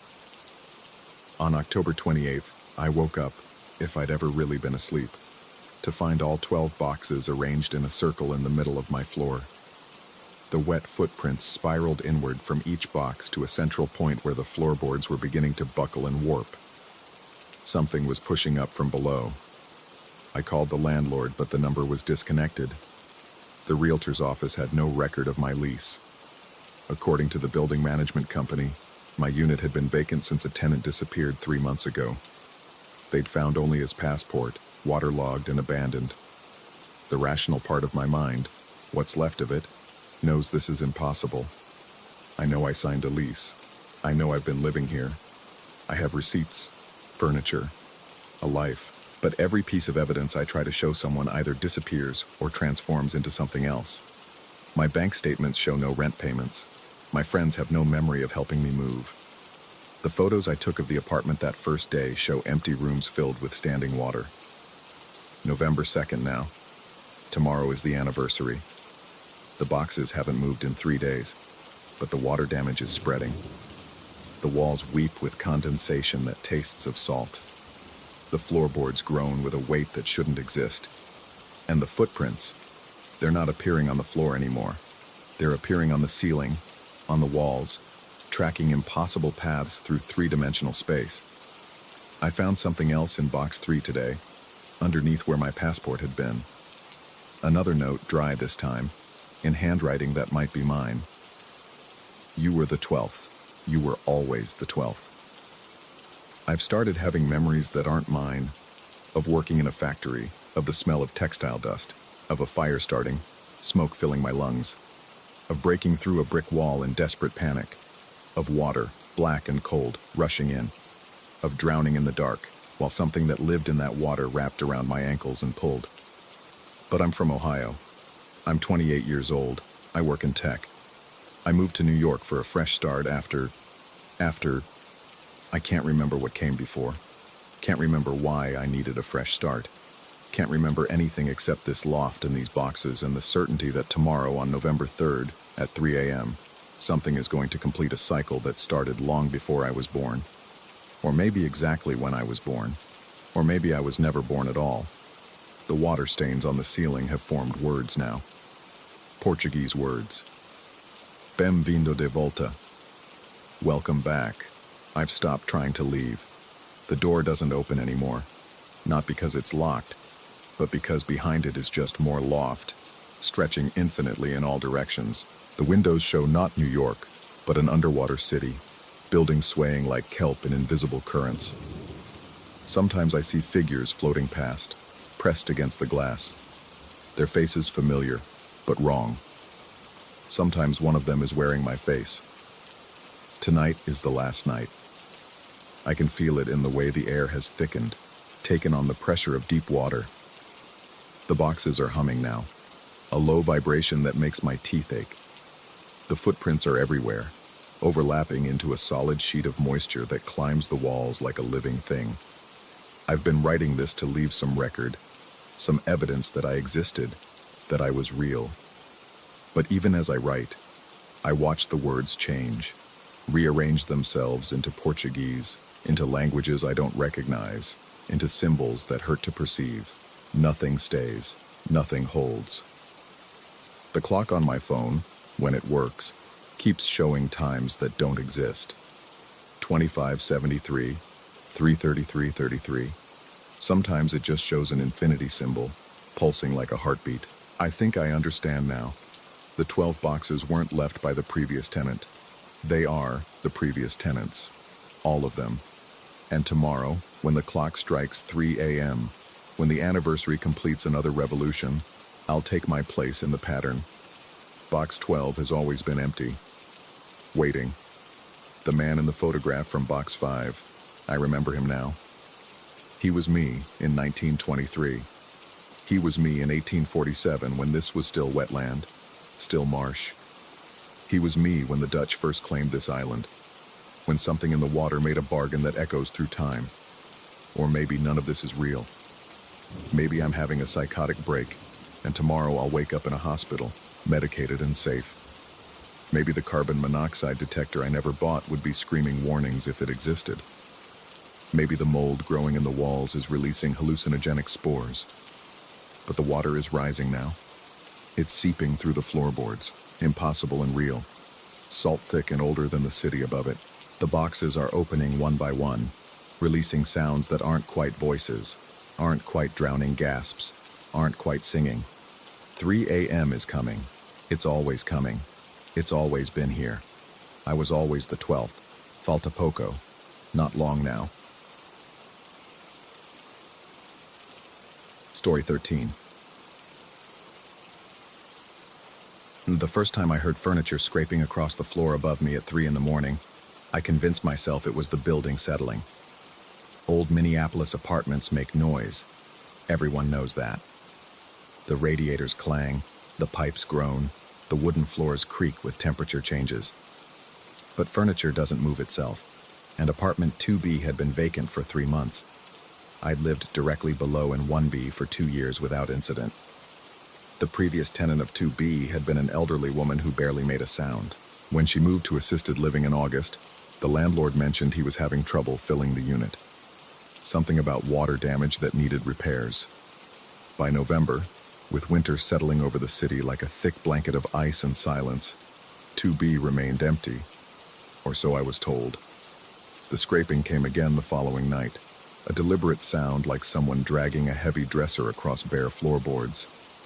I lay in bed staring at the ceiling, watching the light fixture tremble slightly with each pull. My digital clock read 3:17 a.m.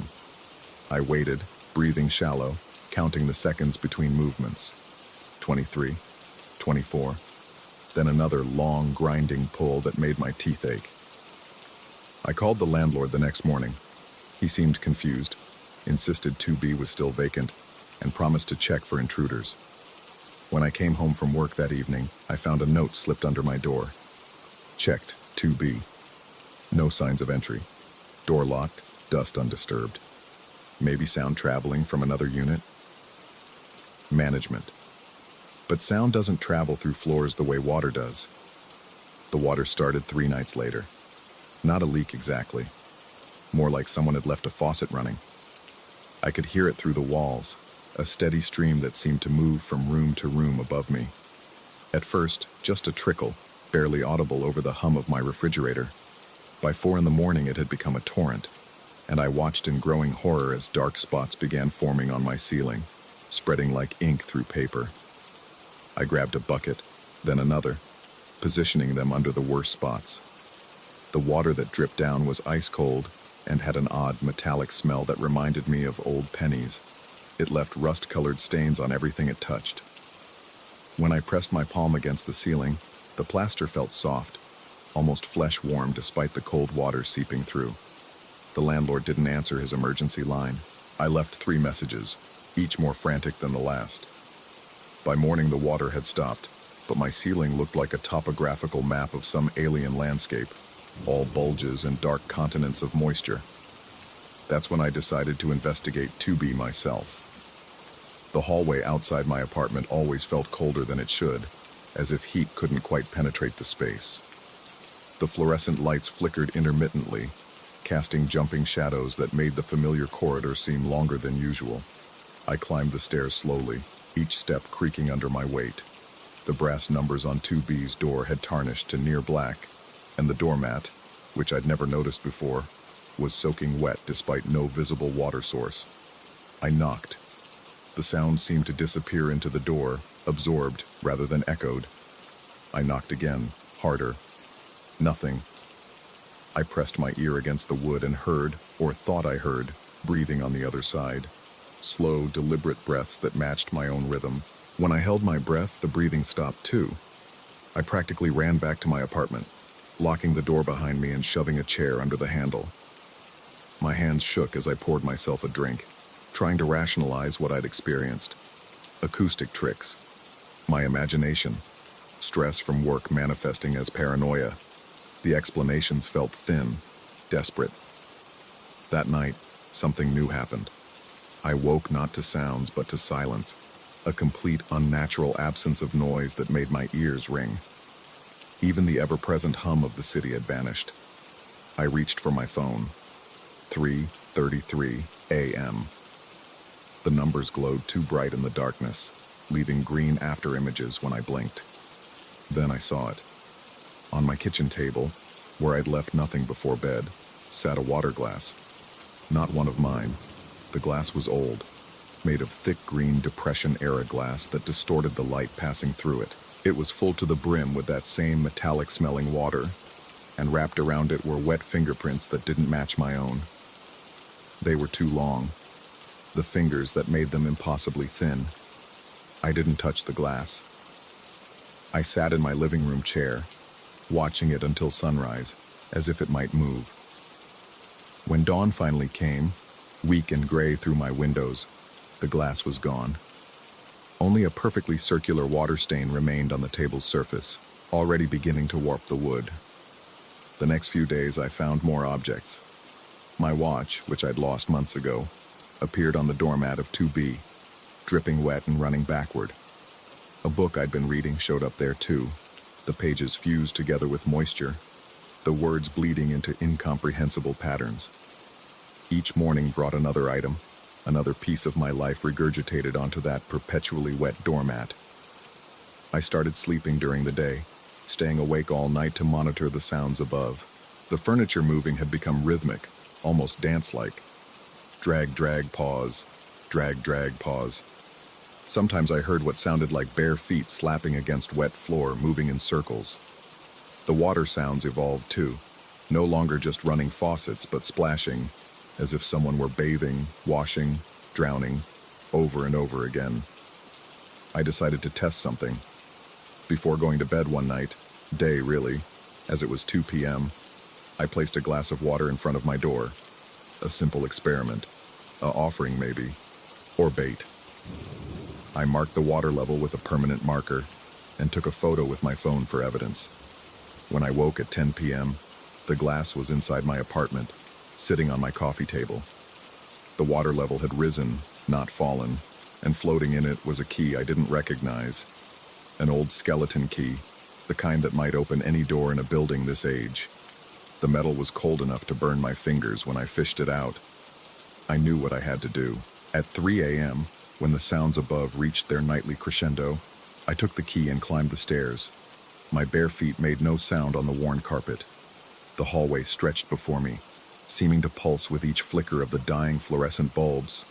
The doormat of 2B was soaked through, water pooling around it in a perfect rectangle that defied gravity, refusing to spread across the hallway floor. The key slid into the lock with no resistance, as if the lock had been waiting for it. Had always been waiting. I turned it slowly, hearing the tumblers fall into place with wet clicks. The door swung inward on silent hinges, revealing darkness so complete it seemed solid. I stepped inside. The apartment was wrong. Not just empty, wrong. The layout mirrored mine but stretched in impossible directions. The walls breathed with moisture, expanding and contracting like lungs. Water ran down every surface without source or destination. And the furniture, my furniture, I realized with growing horror, was arranged exactly as it was in my apartment below, but aged decades in moments, waterlogged and swollen. In the center of what should have been the living room, a figure stood with its back to me. Tall, too tall for the ceiling, yet somehow fitting. Water streamed from its body, not like someone who had been swimming, but like someone who was made of water, barely holding human form. It turned, no, flowed, to face me, and I saw my own face looking back, distorted as if viewed through that green glass, features running like watercolors in rain. It smiled with too many teeth and spoke without moving its mouth. The words came from the water itself, from the walls, from inside my own skull. You've been living in 2B all along. 1B has been vacant for months. Didn't they tell you about the water damage? Didn't they mention the previous tenant who wouldn't leave? Who couldn't leave? Who forgot he was drowning? I ran. Or tried to. The floor had become soft, yielding, pulling at my feet with each step. I burst through the door, stumbled down stairs that seemed to multiply beneath me, and crashed into what I thought was my apartment. But the furniture was wrong. Ancient. Waterlogged. A green glass sat on the table, full of clear water that reflected a face I didn't recognize as my own. I don't know which apartment I'm in anymore. The landlord doesn't return my calls, or maybe I'm not calling the right number. Maybe I'm not calling at all.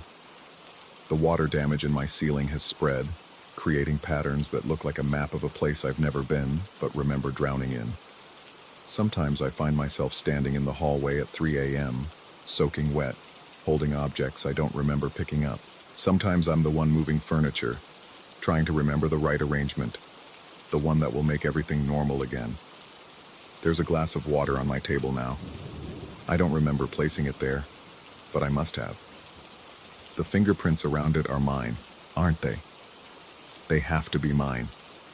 Even if the fingers seem too long, too thin, even if they leave marks that won't dry, that spread across every surface I touch like the water damage spreading through the walls. The neighbors complain about noise from my apartment at night. They say it's been vacant for months, that nobody's lived there since the incident. But I'm here. I'm writing this. I exist. Don't I? The water is rising now, seeping through the floorboards, running down the walls in rivulets that spell out words I can't read. The furniture is moving again, but I can see it now.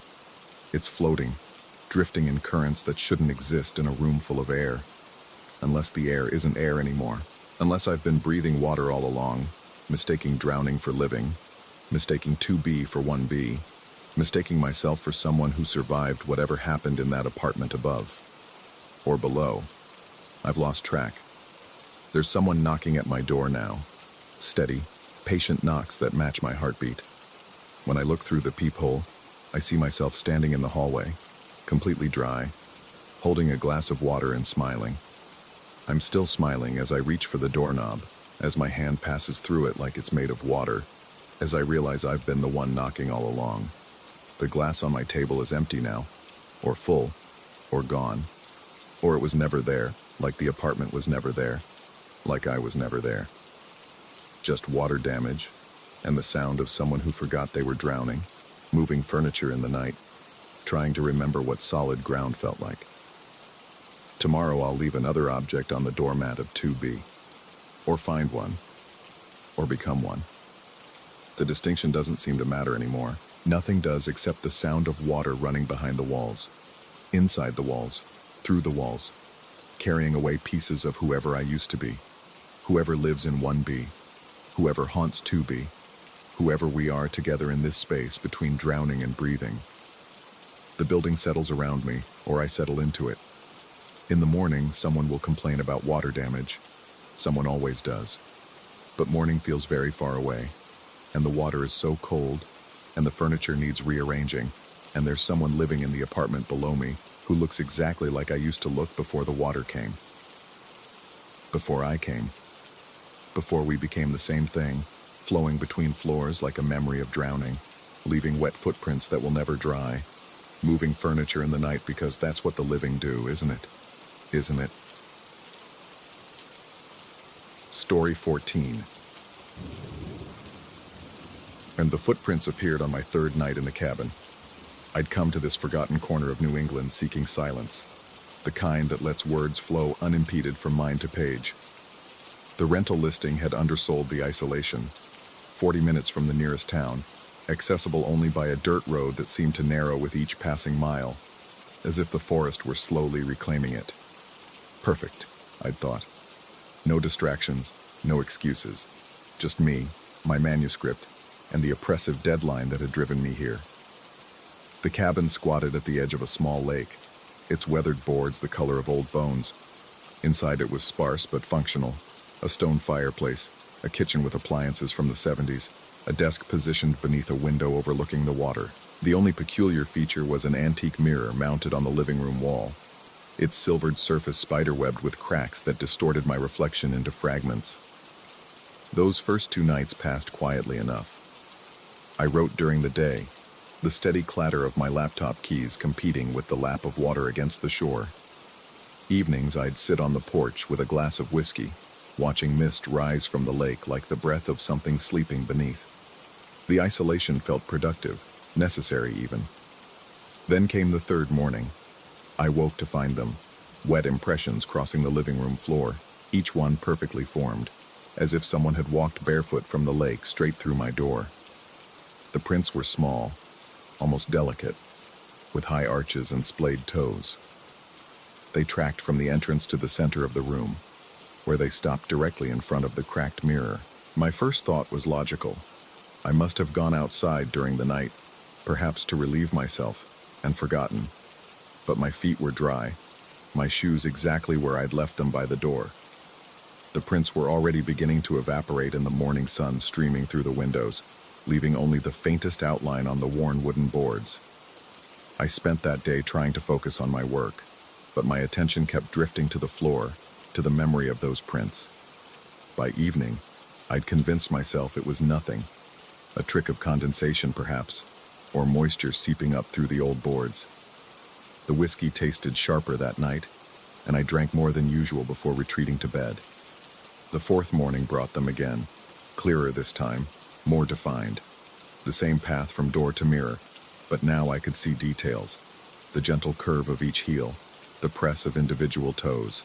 The water that formed them was murky, carrying the faint smell of lake bottom, that mixture of decomposition and earth that speaks of things long submerged. That's when I noticed my lighter was missing. It was a silver Zippo, a gift from someone I'd rather forget, but I'd grown attached to its weight in my pocket. I searched the cabin methodically, checking every surface, every drawer. Nothing. The absence nagged at me as I tried to write, my fingers fumbling over keys, producing gibberish instead of prose. Late afternoon, I walked down to the lake to clear my head. The water was still as glass, reflecting the overcast sky in perfect detail. That's when I saw it. My lighter, hanging from a low branch that stretched over the water, suspended by fishing line so thin it was nearly invisible. It turned slowly in the breeze, catching what little light filtered through the clouds. I waded in to retrieve it, the cold water shocking against my shins. As I reached for the lighter, I noticed something else hanging from the same branch. My notebook, the one I'd been using for handwritten notes. Its pages were swollen with moisture, the ink running in dark rivulets that looked disturbingly organic, like veins beneath skin. The water around my legs seemed to thicken, resisting my movement as I grabbed both items and stumbled back to shore. My notebook was ruined, the words I'd written transformed into an illegible smear. But on the last page, which had been blank, new words appeared as the paper dried. Come back.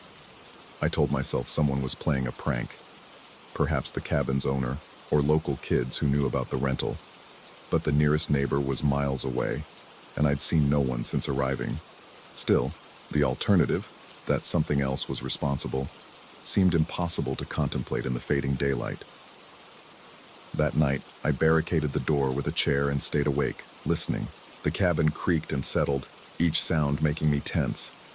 Around 3 in the morning, I heard it. The soft splash of footsteps in shallow water, growing closer. Then silence. Then the unmistakable sound of the door handle turning. The chair held. Morning revealed the footprints again, but this time they didn't stop at the mirror. They circled it, as if something had paced there, examining its own reflection, or mine. The mirror's cracks seemed deeper, more pronounced, and in certain angles of light, I could swear I saw movement within them, like water flowing through the fractured glass. My wallet was missing now. I found it that afternoon naturally, hanging from the same branch over the lake. But when I opened it, the photograph I kept tucked behind my driver's license, the one I never looked at but couldn't bring myself to throw away, was gone. In its place was a piece of wet kelp, still dripping, that smelled of deep water and old secrets. The rational part of my mind was fighting a losing battle. I tried to leave that day, but my car wouldn't start. The engine turned over but wouldn't catch, as if the fuel line had been cut. My phone, which had barely worked since I'd arrived, now showed no signal at all. The isolation that had seemed so perfect now felt deliberately crafted, as if the forest and lake had conspired to keep me here. That evening, against every instinct, I found myself following the wet footprints when they appeared again. They led me outside this time, across the porch and down to the water's edge. The mist was thick, almost solid, obscuring everything beyond a few feet. The footprints continued onto the surface of the lake, each one creating a small depression in the water that held its shape for impossible seconds before smoothing over. I stood at the edge, my bare feet sinking slightly into the muddy shore. The water lapped at my toes with unusual warmth, and I could feel something beneath. Not the lake bottom, but a presence, vast and patient. The mist parted slightly and I saw them, dozens of objects hanging from the trees that ringed the lake. Glasses, keys, photographs, jewelry, all suspended at exactly the same height, turning slowly in no wind I could feel. Some looked recent. Others were so weathered they might have hung there for decades. The footprints on the water pulsed with a faint luminescence leading deeper into the mist. I took a step forward, the water accepting my weight as if it were solid. Another step. The warmth traveled up my legs, not unpleasant, almost welcoming. Behind me, I heard the cabin door open, though I'd locked it. Footsteps crossed the floor. My floor, with my rhythm, though I stood here at the water's edge. I understood then, with the clarity that comes from accepting the impossible, that the lake remembered everyone who'd ever stood where I stood now, every lonely soul who'd sought isolation and found something else entirely. The mirror in the cabin didn't reflect. It recorded, and the cracks were not damage but doorways, each one leading back to the water. The mist cleared enough for me to see the center of the lake, where the footprints converged. There was something there, just beneath the surface, not quite an island, not quite submerged. It looked like a congregation of shapes, human-sized but wrong in their stillness. They stood in the water up to their shoulders, facing outward, their heads tilted back as if watching the sky through the lens of the lake's surface. One of them had my face. Not exactly my face. Older, perhaps, or younger. It was hard to tell through the distortion of the water, but the resemblance was undeniable. It stood among the others, patient, eternal, waiting for something I couldn't name. As I watched, its eyes opened beneath the water, meeting mine across the impossible distance. The warmth from the lake had reached my chest now, seeping through my clothes, my skin, settling into my bones. I could taste it in the back of my throat. Minerals and memories, the flavor of every secret the lake had swallowed. My notebook, the one I'd retrieved, was in my hand, though I didn't remember picking it up. It fell open to a page that should have been ruined but now showed clear text in my own handwriting. The water remembers everything. Every visitor, every watcher, every version of every choice. You've been here before. You'll be here again. The cabin is a door, the mirror is a map, and the lake. The lake is where all the copies wait. I wanted to step back, to return to the cabin, to flee entirely. But my reflection in the lake, the one standing in the water, raised its hand, and I felt my own arm move in response.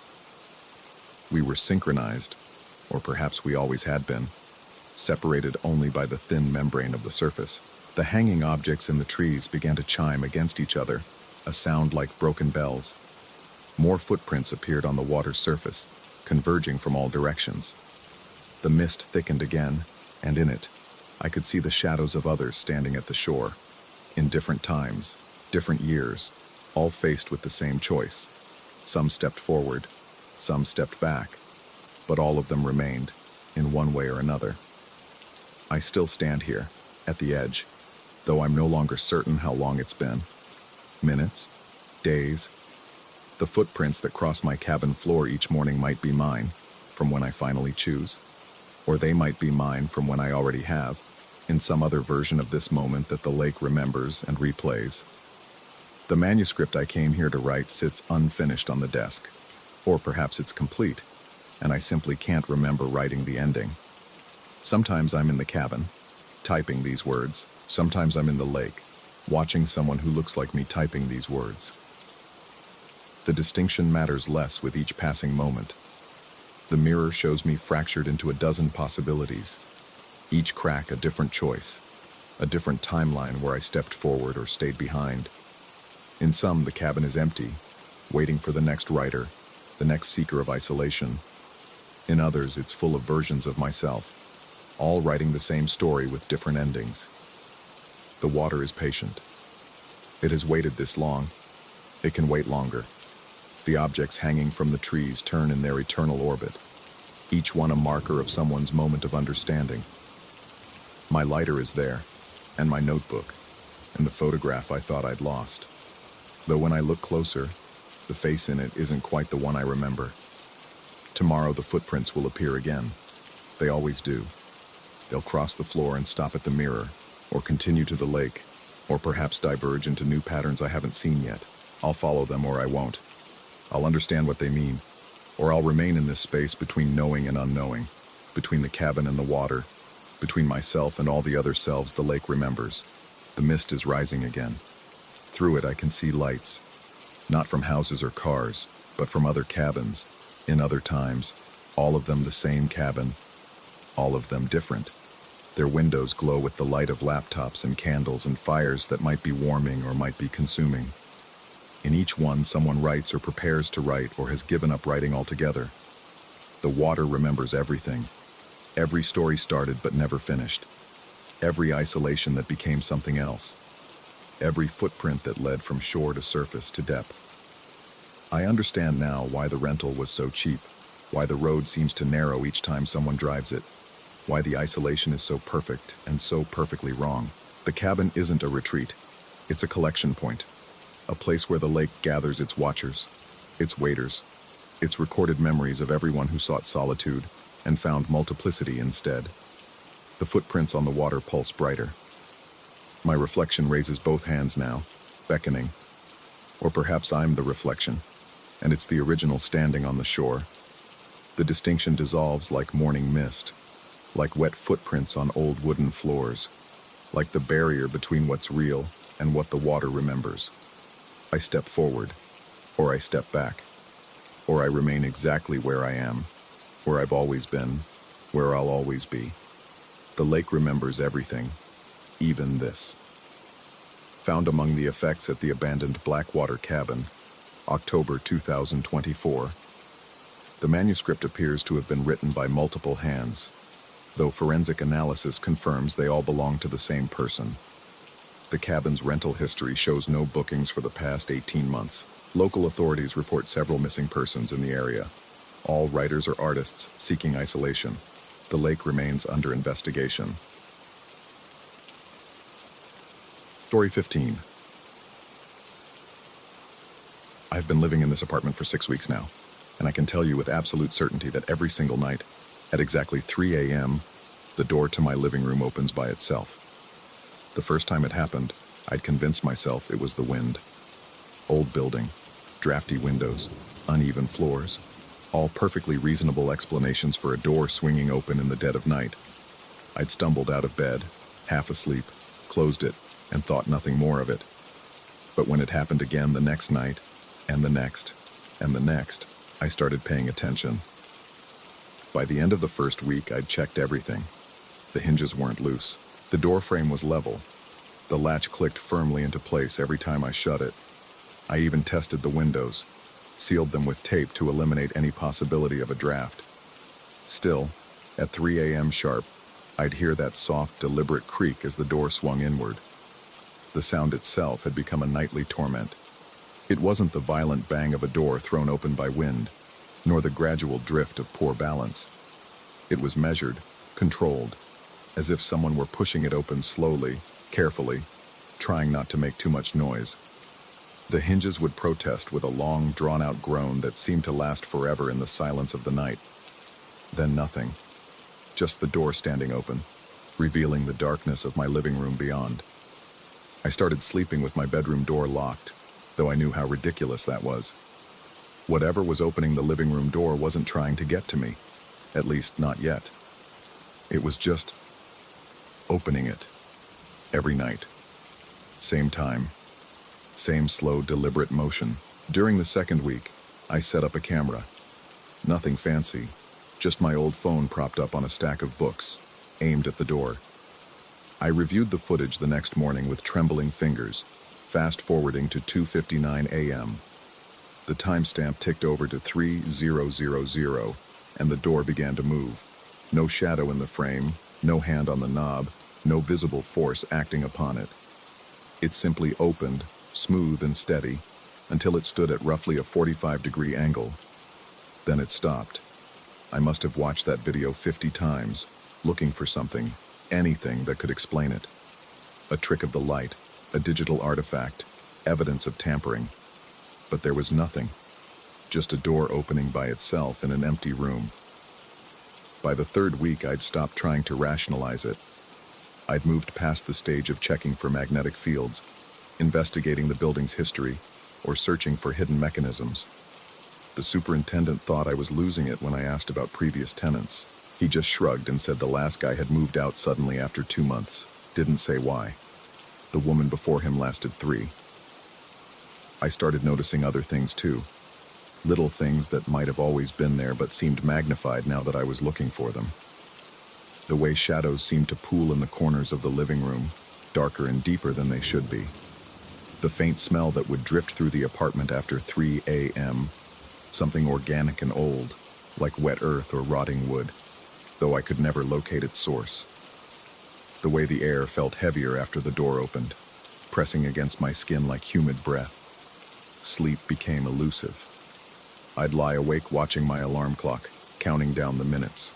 2:45, 2:50, 2:55. My heart would start racing around 2:58, and by 2:59, I'd be sitting up in bed, every muscle tensed, waiting. The anticipation was almost worse than the event itself. Sometimes I'd creep to my bedroom door and press my ear against it, listening. Other times I'd bury my head under my pillow, trying to block out the sound I knew was coming. But I always heard it, that slow, inevitable creak. One night during the 4th week, I decided to confront it. I sat in the living room with all the lights on, facing the door. I'd had 3 cups of coffee and my hands were shaking. From caffeine or fear, I couldn't tell. As 3 a.m. approached, the room seemed to grow colder. The lights flickered once, twice, then steadied. My phone, sitting on the coffee table, went dark despite being fully charged. 2:59, 45, 50, 55. The door handle began to turn. I'd never seen that before. In all my observations, the door had simply swung open. But now, sitting here in direct view, I watched as the brass handle rotated slowly downward. The latch disengaged with a soft click that seemed to echo in my chest. Then the door began its familiar journey inward. I wanted to run.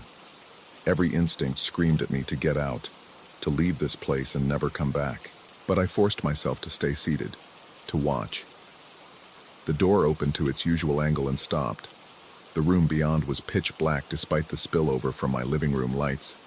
It was as if the darkness were a solid thing, a wall that light couldn't penetrate. Then I saw them, eyes, or what might have been eyes. 2 points of reflected light, roughly at human height, somewhere in that impossible darkness. They didn't move, didn't blink, just watched. I stared back, unable to look away, my breath coming in short, painful gasps. We remained like that for what felt like hours, but was probably only seconds. Then the door closed. Not slowly this time, but firmly, decisively. The latch clicked back into place, and the presence, whatever it was gone. I sat there until dawn, unable to move, unable to process what I'd seen. When the sun finally came up and filled the room with normal, blessed daylight, I walked over and opened the door myself. The living room was just my living room. Nothing out of place, nothing unusual, just furniture and morning shadows. The 5th week brought escalation. The door still opened at 3 a.m., but now it wouldn't stay closed during the day. I'd shut it, hear the latch engage, walk away, and find it open again minutes later. Not wide open, just cracked, as if something were peeking through. I started propping a chair against it, but I'd find the chair moved aside, placed neatly back in its original position by the dining table. My work began to suffer. I was calling in sick more often, too exhausted and anxious to focus on anything beyond the door. Friends stopped texting after I'd ignored them for weeks. My sister left voicemails asking if I was okay, saying I sounded different, stressed. I couldn't explain to her that I was being haunted by a door, that something was visiting my apartment every night at 3 a.m. How could anyone understand that? I researched the building's history more thoroughly. Built in 1947, nothing unusual in the records. No murders, no suicides, no tragic accidents. Just a normal apartment building with normal tenants living normal lives. Except they all left. I found a pattern going back years. No one stayed in this unit for more than 6 months. Most left after 2 or 3. The thought of moving crossed my mind daily, but something held me back. Part of it was practical. I'd signed a lease, put down deposits, couldn't afford to break it. But another part, a part I didn't want to acknowledge, was curiosity, or maybe obsession. I needed to know what was behind that door at 3 a.m., what wanted in or out so badly that it returned every single night without fail. Last night, the start of my 6th week, I tried something different. I removed the door entirely. It took me 2 hours with a screwdriver and considerable effort, but I managed to lift it off its hinges and lean it against the hallway wall. I stood in the empty door frame, looking into my living room, feeling simultaneously accomplished and foolish. What was I trying to prove? That without a door, nothing could open? I went to bed at midnight, exhausted from the effort and the anxiety. For the first time in weeks, I fell asleep quickly, deeply. No countdown to 3 a.m., no tensed muscles, no racing heart. I woke to the sound of creaking. My bedroom clock read 3 a.m. The sound was coming from the living room, that same familiar groan of hinges under pressure. But there was no door. There were no hinges. There was nothing to creak. I forced myself out of bed and crept to my bedroom door, pressing my ear against it. The creaking continued, rhythmic and deliberate. Then it stopped, just as it always did when the door would have been fully open. The silence that followed was complete, oppressive. No traffic sounds from outside, no hum of electricity, no neighbor's footsteps above. Nothing. Then I heard breathing. Not mine. I was holding my breath. This was different, deeper, wet, like lungs that weren't quite human trying to process air they weren't designed for. It was in the hallway, right outside my bedroom door. I could feel the presence through the wood, massive and wrong, waiting. The doorknob to my bedroom began to turn. I'd locked it, but I watched as the lock disengaged by itself, the little button in the center of the knob popping out with a soft click.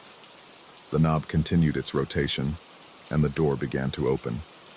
Not quickly, not violently, slowly, deliberately.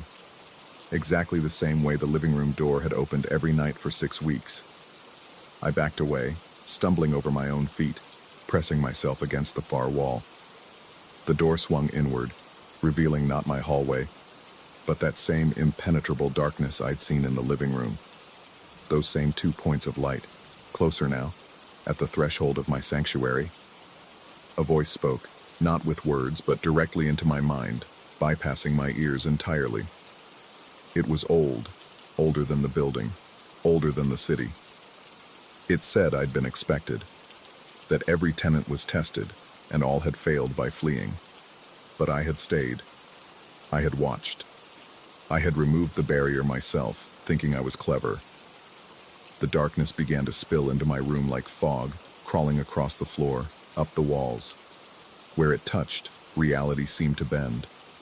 My furniture aged decades in seconds, paint peeling, wood rotting. My modern apartment was becoming something else. Somewhere else.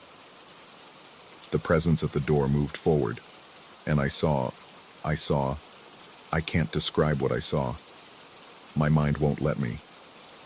It's protection, I think, from something that human consciousness wasn't meant to process. But I remember the feeling of being utterly, completely known. Every thought, every fear, every secret laid bare before something that had been waiting far longer than 6 weeks.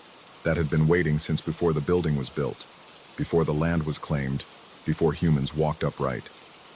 Then, as suddenly as it had begun, it was over. The darkness receded like a tide pulling back. The presence withdrew. My room returned to normal, furniture intact, paint fresh, reality stable. The only evidence anything had happened was my bedroom door, standing open, and the living room door, somehow back on its hinges, firmly closed. I looked at my clock. 3:01 a.m. I haven't slept since. It's been 18 hours and I'm sitting here typing this, trying to make sense of what happened, trying to decide what to do. The sun is setting now, and in a few hours it will be 3 a.m. again. The door will open. But I don't think it's trying to let something in anymore. I think it's trying to let something out. Something that's been here all along, in this room with me, watching me sleep, waiting for me to understand. Every night at 3 a.m., the door opens to give it a chance to leave, to return to wherever it came from. But it can't. Not anymore. Because I've seen it. I've acknowledged it. And now it's bound to me. Or I'm bound to it. The door opens at 3 a.m. to offer escape. Not for what's outside, but for me. A chance to flee like all the others did. A 45-degree angle, just wide enough for a person to slip through. The previous tenants understood this eventually. They took the invitation and ran. But I removed the door. I refused the offer. And now I'm beginning to understand that some invitations, once declined, can never be extended again. It's 2:47 a.m. now. 13 minutes until the door opens. I can feel it building, that familiar pressure in the air. My coffee's cold, my hands are steady for the first time in weeks, and I'm not afraid anymore. How can you fear something that's already inside? 2:50 a.m. 10 minutes. I've decided to wait in the living room tonight, not to confront anything, not to investigate, just to sit and wait and see what happens when the door opens and I don't run, when I don't even flinch, when I simply accept whatever has been trying to make itself known. 2:55 a.m.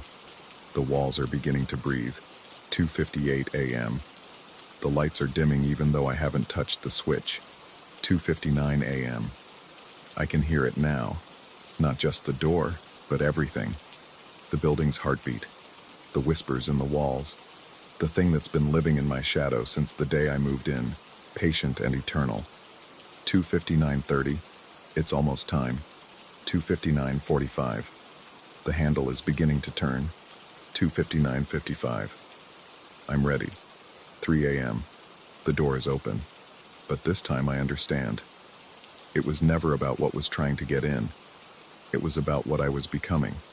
And now, as I sit here in the darkness that pours through that open door, I finally understand why the previous tenants fled.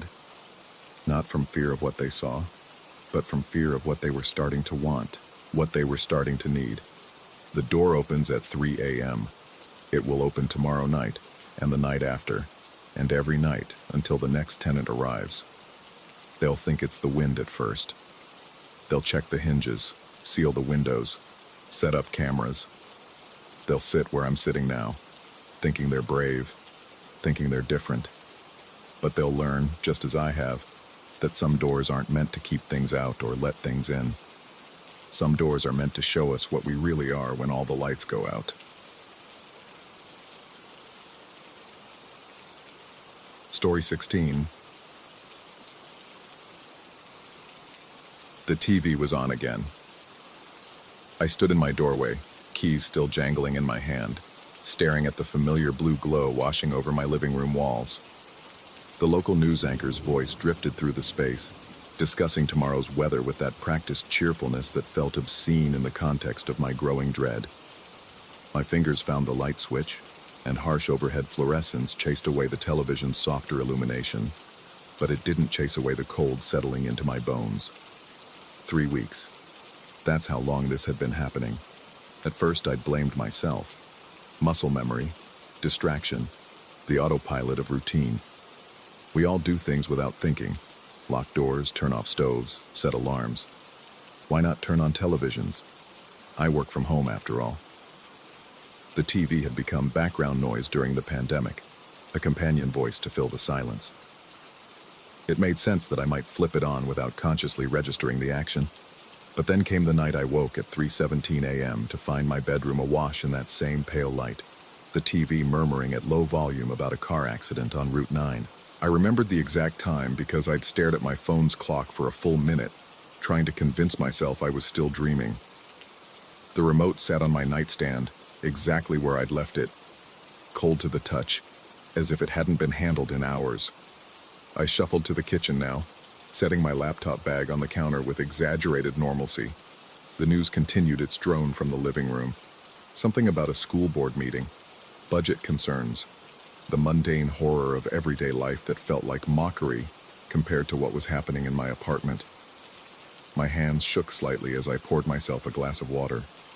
The ice cubes clinked too loudly, each sound sharp as breaking glass in the quiet. I needed to think rationally about this. There had to be an explanation. Timer malfunction. That was the first theory I'd pursued. Modern TVs had all sorts of scheduling features I'd never bothered to learn. I'd spent an entire evening scrolling through menu after menu, checking every possible automated setting. All disabled. I'd even called the manufacturer's helpline, enduring 40 minutes of hold music to confirm there were no known issues with my model spontaneously activating. Electrical problems came next. I'd had the building's maintenance supervisor check my apartment's wiring, claiming I'd been experiencing weird power fluctuations. He'd found nothing unusual, though he'd given me a long look when I'd insisted he check twice. The way his eyes had lingered on the TV made me wonder if he knew something, but when I'd pressed, he'd only shrugged and muttered something about old buildings having their quirks. I walked back to the living room, water glass sweating in my grip. The TV displayed a commercial now, a woman laughing over salad, the kind of advertisement that felt like it existed in another universe from mine. I grabbed the remote and clicked it off. The sudden silence felt heavier than the noise had been. My phone buzzed. A text from my sister. "Haven't heard from you lately. Everything okay?" I started to type a response, then deleted it. Started again. Deleted. What would I say? That I was being haunted by basic cable? That my television had developed consciousness and chose to express it through daytime programming? I set the phone aside without answering. The apartment felt different these days. It's hard to explain precisely how. The furniture remained in the same positions, the walls the same off-white they'd been when I'd moved in 2 years ago. But there was a weight to the air now, a thickness that made breathing feel like work. The corners seemed darker, even with all the lights on, and there was a sensation, persistent and maddening, of being observed. I'd started sleeping poorly, not just because of the TV, though being jolted awake by sudden commercials at ungodly hours didn't help. It was the feeling that preceded the sound, a prickling awareness that would pull me from sleep moments before the set would flicker to life, as if something was watching me, waiting for that exact moment when I hovered between consciousness and dreams. Last Tuesday, I'd tried sleeping at a hotel. I'd told myself it was a test, a way to determine if the problem was the apartment or me. I'd barely closed my eyes when the hotel's television had burst into life, volume at maximum, the sound of canned laughter filling the room like screaming. The front desk had been apologetic when I'd complained, offering to move me to another room. I'd declined and driven home at 2 a.m., knowing with cold certainty that the problem would follow me anywhere. The water glass slipped from my numb fingers.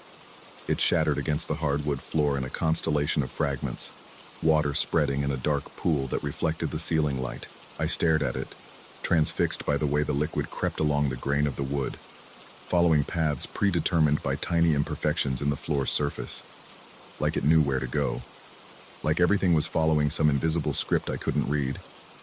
I grabbed paper towels, knelt carefully among the glass shards. As I mopped up the water, I became aware of a sound, barely perceptible, like breathing through fabric. I froze, paper towel dripping in my hand. The sound seemed to come from everywhere and nowhere, a rhythmic whisper that made my skin crawl. The TV turned on.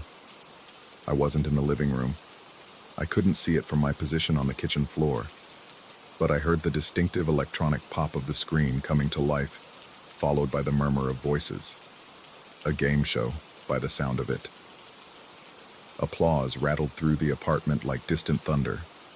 I stood slowly, legs trembling. Through the doorway, I could see the remote on the coffee table exactly where I'd left it. The TV screen showed a wheel of fortune spinning, contestants clapping with mechanical enthusiasm. Nobody had touched the remote. Nobody could have touched it. I lived alone. I'd always lived alone. Hadn't I? The thought came unbidden, ice cold and wrong. Of course I lived alone. I'd signed the lease myself, moved in my own boxes, arranged my sparse furniture according to my own preferences. But suddenly, horribly, I couldn't shake the feeling that this wasn't entirely true, that maybe I'd forgotten something. Someone. I forced myself to walk to the living room, glass crunching under my shoes. The game show continued its bright parade of prizes and possibility. I picked up the remote, feeling its familiar weight, the slight stickiness of the volume buttons from a spilled beer months ago. Real, tangible, normal. But when I pressed the power button, nothing happened. I pressed it again. The red light on the TV blinked, acknowledging the signal, but the screen remained lit. The host was explaining the rules of the bonus round, his voice taking on a strange quality, as if he was speaking directly to me through layers of static and time. The batteries. It had to be the batteries. I flipped open the remote's back panel, and the batteries tumbled out onto the coffee table. They rolled in opposite directions, one falling to the floor with a dull thud. But the TV remained on. The contestants spun the wheel again, and I could swear their faces turned toward me, though the angle of the camera hadn't changed. I unplugged the TV. The screen went dark for exactly 3 seconds. Then it blazed back to life, brighter than before. The game show replaced by static that formed patterns, almost faces, almost words, before dissolving back into chaos. The sound was different too, no longer the white noise hiss of dead air, but something organic, like breathing or whispering, or the rustle of something large moving in a confined space. My laptop. I needed my laptop. I could document this, record it, prove to myself that this was happening. I stumbled to the kitchen, grabbing my computer from my bag. When I returned, the TV showed the news again. The same anchor from earlier, except now she stared directly at the camera, unblinking, her mouth moving in words that didn't match the sound emerging from the speakers. I opened my laptop, started recording with the webcam. Through the screen, everything looked normal. The TV played its program. The anchor discussed local events. Nothing suggested the wrongness I felt in my bones. I stopped recording, looked at the TV directly. The anchor's eyes followed my movement, tracking me as I stepped to the left, then right. I looked at the laptop screen again. On camera, her eyes remained fixed straight ahead. A neighbor. I needed to get a neighbor, someone else to witness this. But when I reached my apartment door, my hand stopped on the knob. What would I say? How would I explain? And worse, what if they saw nothing unusual? What if the TV only performed for me? Or what if they saw it too, and it meant I wasn't crazy, which was somehow more terrifying than losing my mind? I returned to the living room, sank onto the couch. The TV had switched to a nature documentary. Lions stalked through tall grass, patient and predatory. The narrator's voice was soothing, almost hypnotic, describing the hunt in intimate detail. I found myself leaning forward, drawn into the screen despite myself. That's when I noticed the reflection. In the dark glass of the TV screen, superimposed over the savannah scene, I could see my living room. I could see myself on the couch, hunched and staring. But there was something else. A shape behind me, tall and indistinct, like smoke given form. I whirled around, heart hammering. Nothing. Empty air and familiar walls. I turned back to the TV. The reflection remained, and now the shape was clearer, almost human in outline but wrong in proportion, too tall, joints at impossible angles. It stood directly behind my reflected self, and as I watched, frozen in horror, it leaned down. Its head, if it had a head, hovered next to mine in the reflection. The documentary continued. The lions closed in on their prey. The narrator explained how the gazelle, in its final moments, experienced a strange calm, a biological mercy that made the inevitable easier to accept. On the screen, in the reflection, the shape whispered something to my reflected self, who nodded slowly, mechanically. I wasn't nodding. I was sure I wasn't nodding, but my neck felt strange, stiff, as if it had moved without my permission. The TV turned off. The sudden darkness felt like falling. I sat in the silent apartment, breathing hard, waiting for my eyes to adjust. Outside, I could hear normal evening sounds. Cars passing, a dog barking, someone's music playing too loud.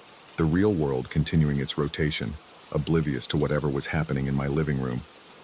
I stood on shaking legs, not trusting myself to turn on any lights. I needed to leave. Pack a bag, get in my car, drive until I ran out of gas or nerve. But as I moved toward the bedroom, I heard it. The distinctive sound of the TV turning on behind me.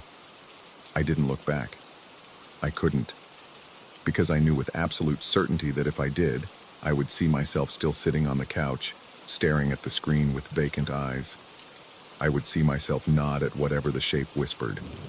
I would understand that I'd been watching myself watching the TV for who knows how long, trapped in a loop of observation that started when had it started? I couldn't remember coming home today. I remembered standing in the doorway with my keys, but not the drive home, not leaving the office. Did I still have an office? Did I still have a job? The questions felt distant, unimportant compared to the sound of the TV behind me, playing what sounded like my own voice reading the evening news. My phone rang. Unknown number. I answered without thinking, desperate for any connection to the outside world. Static. Then, clear as day, my own voice. Stop fighting it. We've been waiting so patiently. I dropped the phone. It continued speaking from the floor, my voice growing distorted, multiplying into a chorus of myself. The TV volume increased, matching the phone, surrounding me with my own words twisted into something unrecognizable. I ran to the bathroom, slammed the door, turned on all the lights. In the mirror, my reflection looked wrong, tired, yes, terrified certainly, but also somehow not quite synchronized with my movements. A half-second delay, like a bad video connection. I raised my hand. My reflection raised its hand a moment later. I touched the glass. My reflection touched back, but its fingers pressed harder as if trying to push through. The bathroom TV turned on. I didn't have a bathroom TV. I'd never had a bathroom TV. But there it was, mounted on the wall where a medicine cabinet should be, playing static that formed patterns. In those patterns, I saw myself from a dozen angles, 100 angles, all watching TVs that showed other versions of myself watching TVs. An infinite regression of observers and observed, each thinking they were the real one, each slowly realizing they were just another channel in someone else's viewing experience.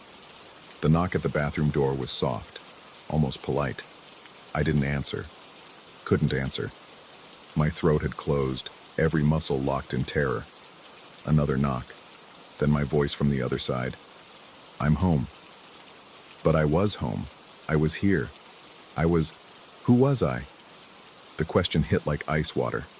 I knew my name, my age, my job, but suddenly these felt like facts I'd memorized rather than lived, like credits at the end of a show I'd been watching.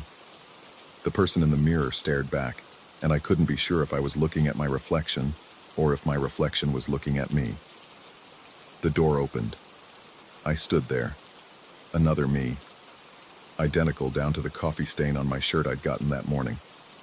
Was it this morning? I smiled, an expression I'd never seen on my own face. Too wide, too knowing. Time to switch, the other me said. And I understood. The TV hadn't been turning on by itself. It had been turned on by whoever was here before me, whoever's turn it was to watch. To be real. To think they were real while the others waited in reflections and static, growing more solid as the current occupant grew more transparent. I looked at my hands. I could see through them now, just slightly, like looking through frosted glass. How long? I asked, though I wasn't sure which of us was speaking. Does it matter? Your turn is ending. My turn is beginning. And somewhere else, another us is asking the same question.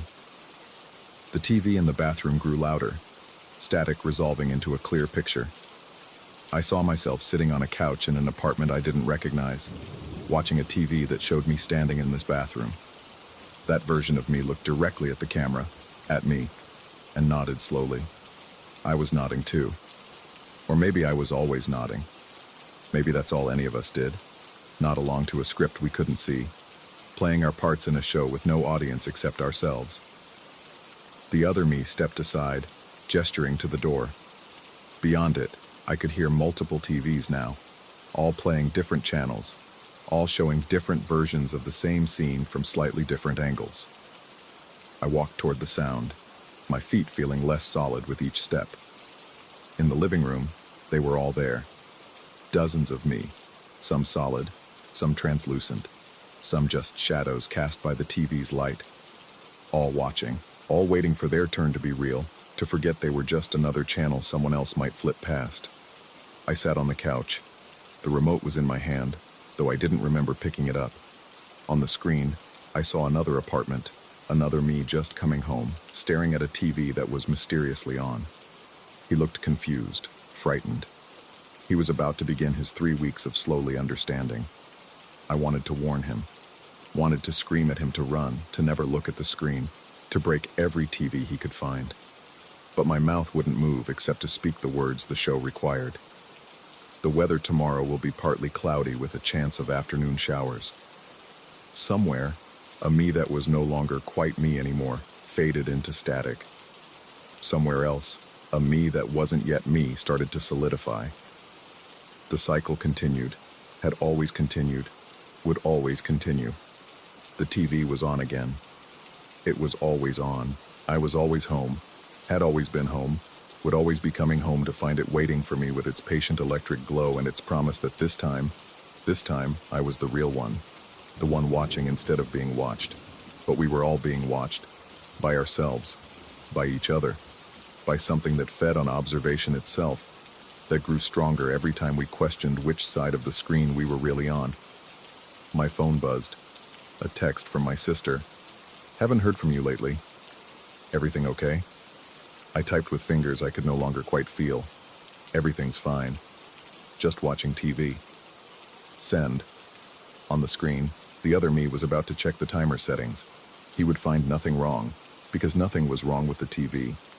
The TV was working perfectly, doing exactly what it was designed to do, keeping us watching, keeping us guessing, keeping us here in this loop where every version thinks it's the real one, right up until the moment it realizes it's just another program. The remote was cold in my hand. I could change the channel, see what the other versions were doing, but I knew they were all the same show with slight variations, the same apartment, the same confusion, the same slow dissolution into static and resignation. Outside, the world continued. Or maybe it didn't. Maybe it was just another channel, another show, another layer of observation folding in on itself infinitely. Maybe everyone was sitting in their own apartments, watching their own mysteriously activated TVs, slowly realizing they were part of something vast and patient and hungry for attention. The news anchor on the screen looked directly at me. Her lips moved, but I heard my own voice emerge. Stay tuned. We'll be right back after these messages. The commercial that followed showed a man coming home to find his TV on. He looked confused, concerned.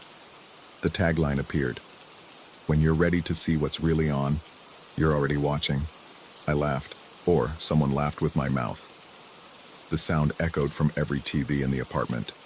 A chorus of my own voice finding humor in something I didn't understand. My reflection in the dark TV screen wasn't laughing. It was screaming, silently, endlessly, a mouth open in horror that I couldn't feel on my own face. Or maybe that was the real me, and this body that sat so calmly on the couch was the reflection. The TV stayed on. It would always stay on. And somewhere, in another apartment, or the same apartment at a different time, or the same time in a different layer of reality, I was just getting home. I was just noticing the TV's mysterious glow. I was just beginning to wonder. The cycle continued. I watched myself watching myself watching myself, each iteration thinking it was the observer rather than the observed, each slowly learning the truth that there was no difference between the two. We were all just programming, scheduled to run at our appointed times, telling ourselves we had control of the remote, while something else decided what we would watch and when we would watch it, and how long we would believe we were real. Static filled the screen, formed my face, dissolved. The TV was on again. It had never been off.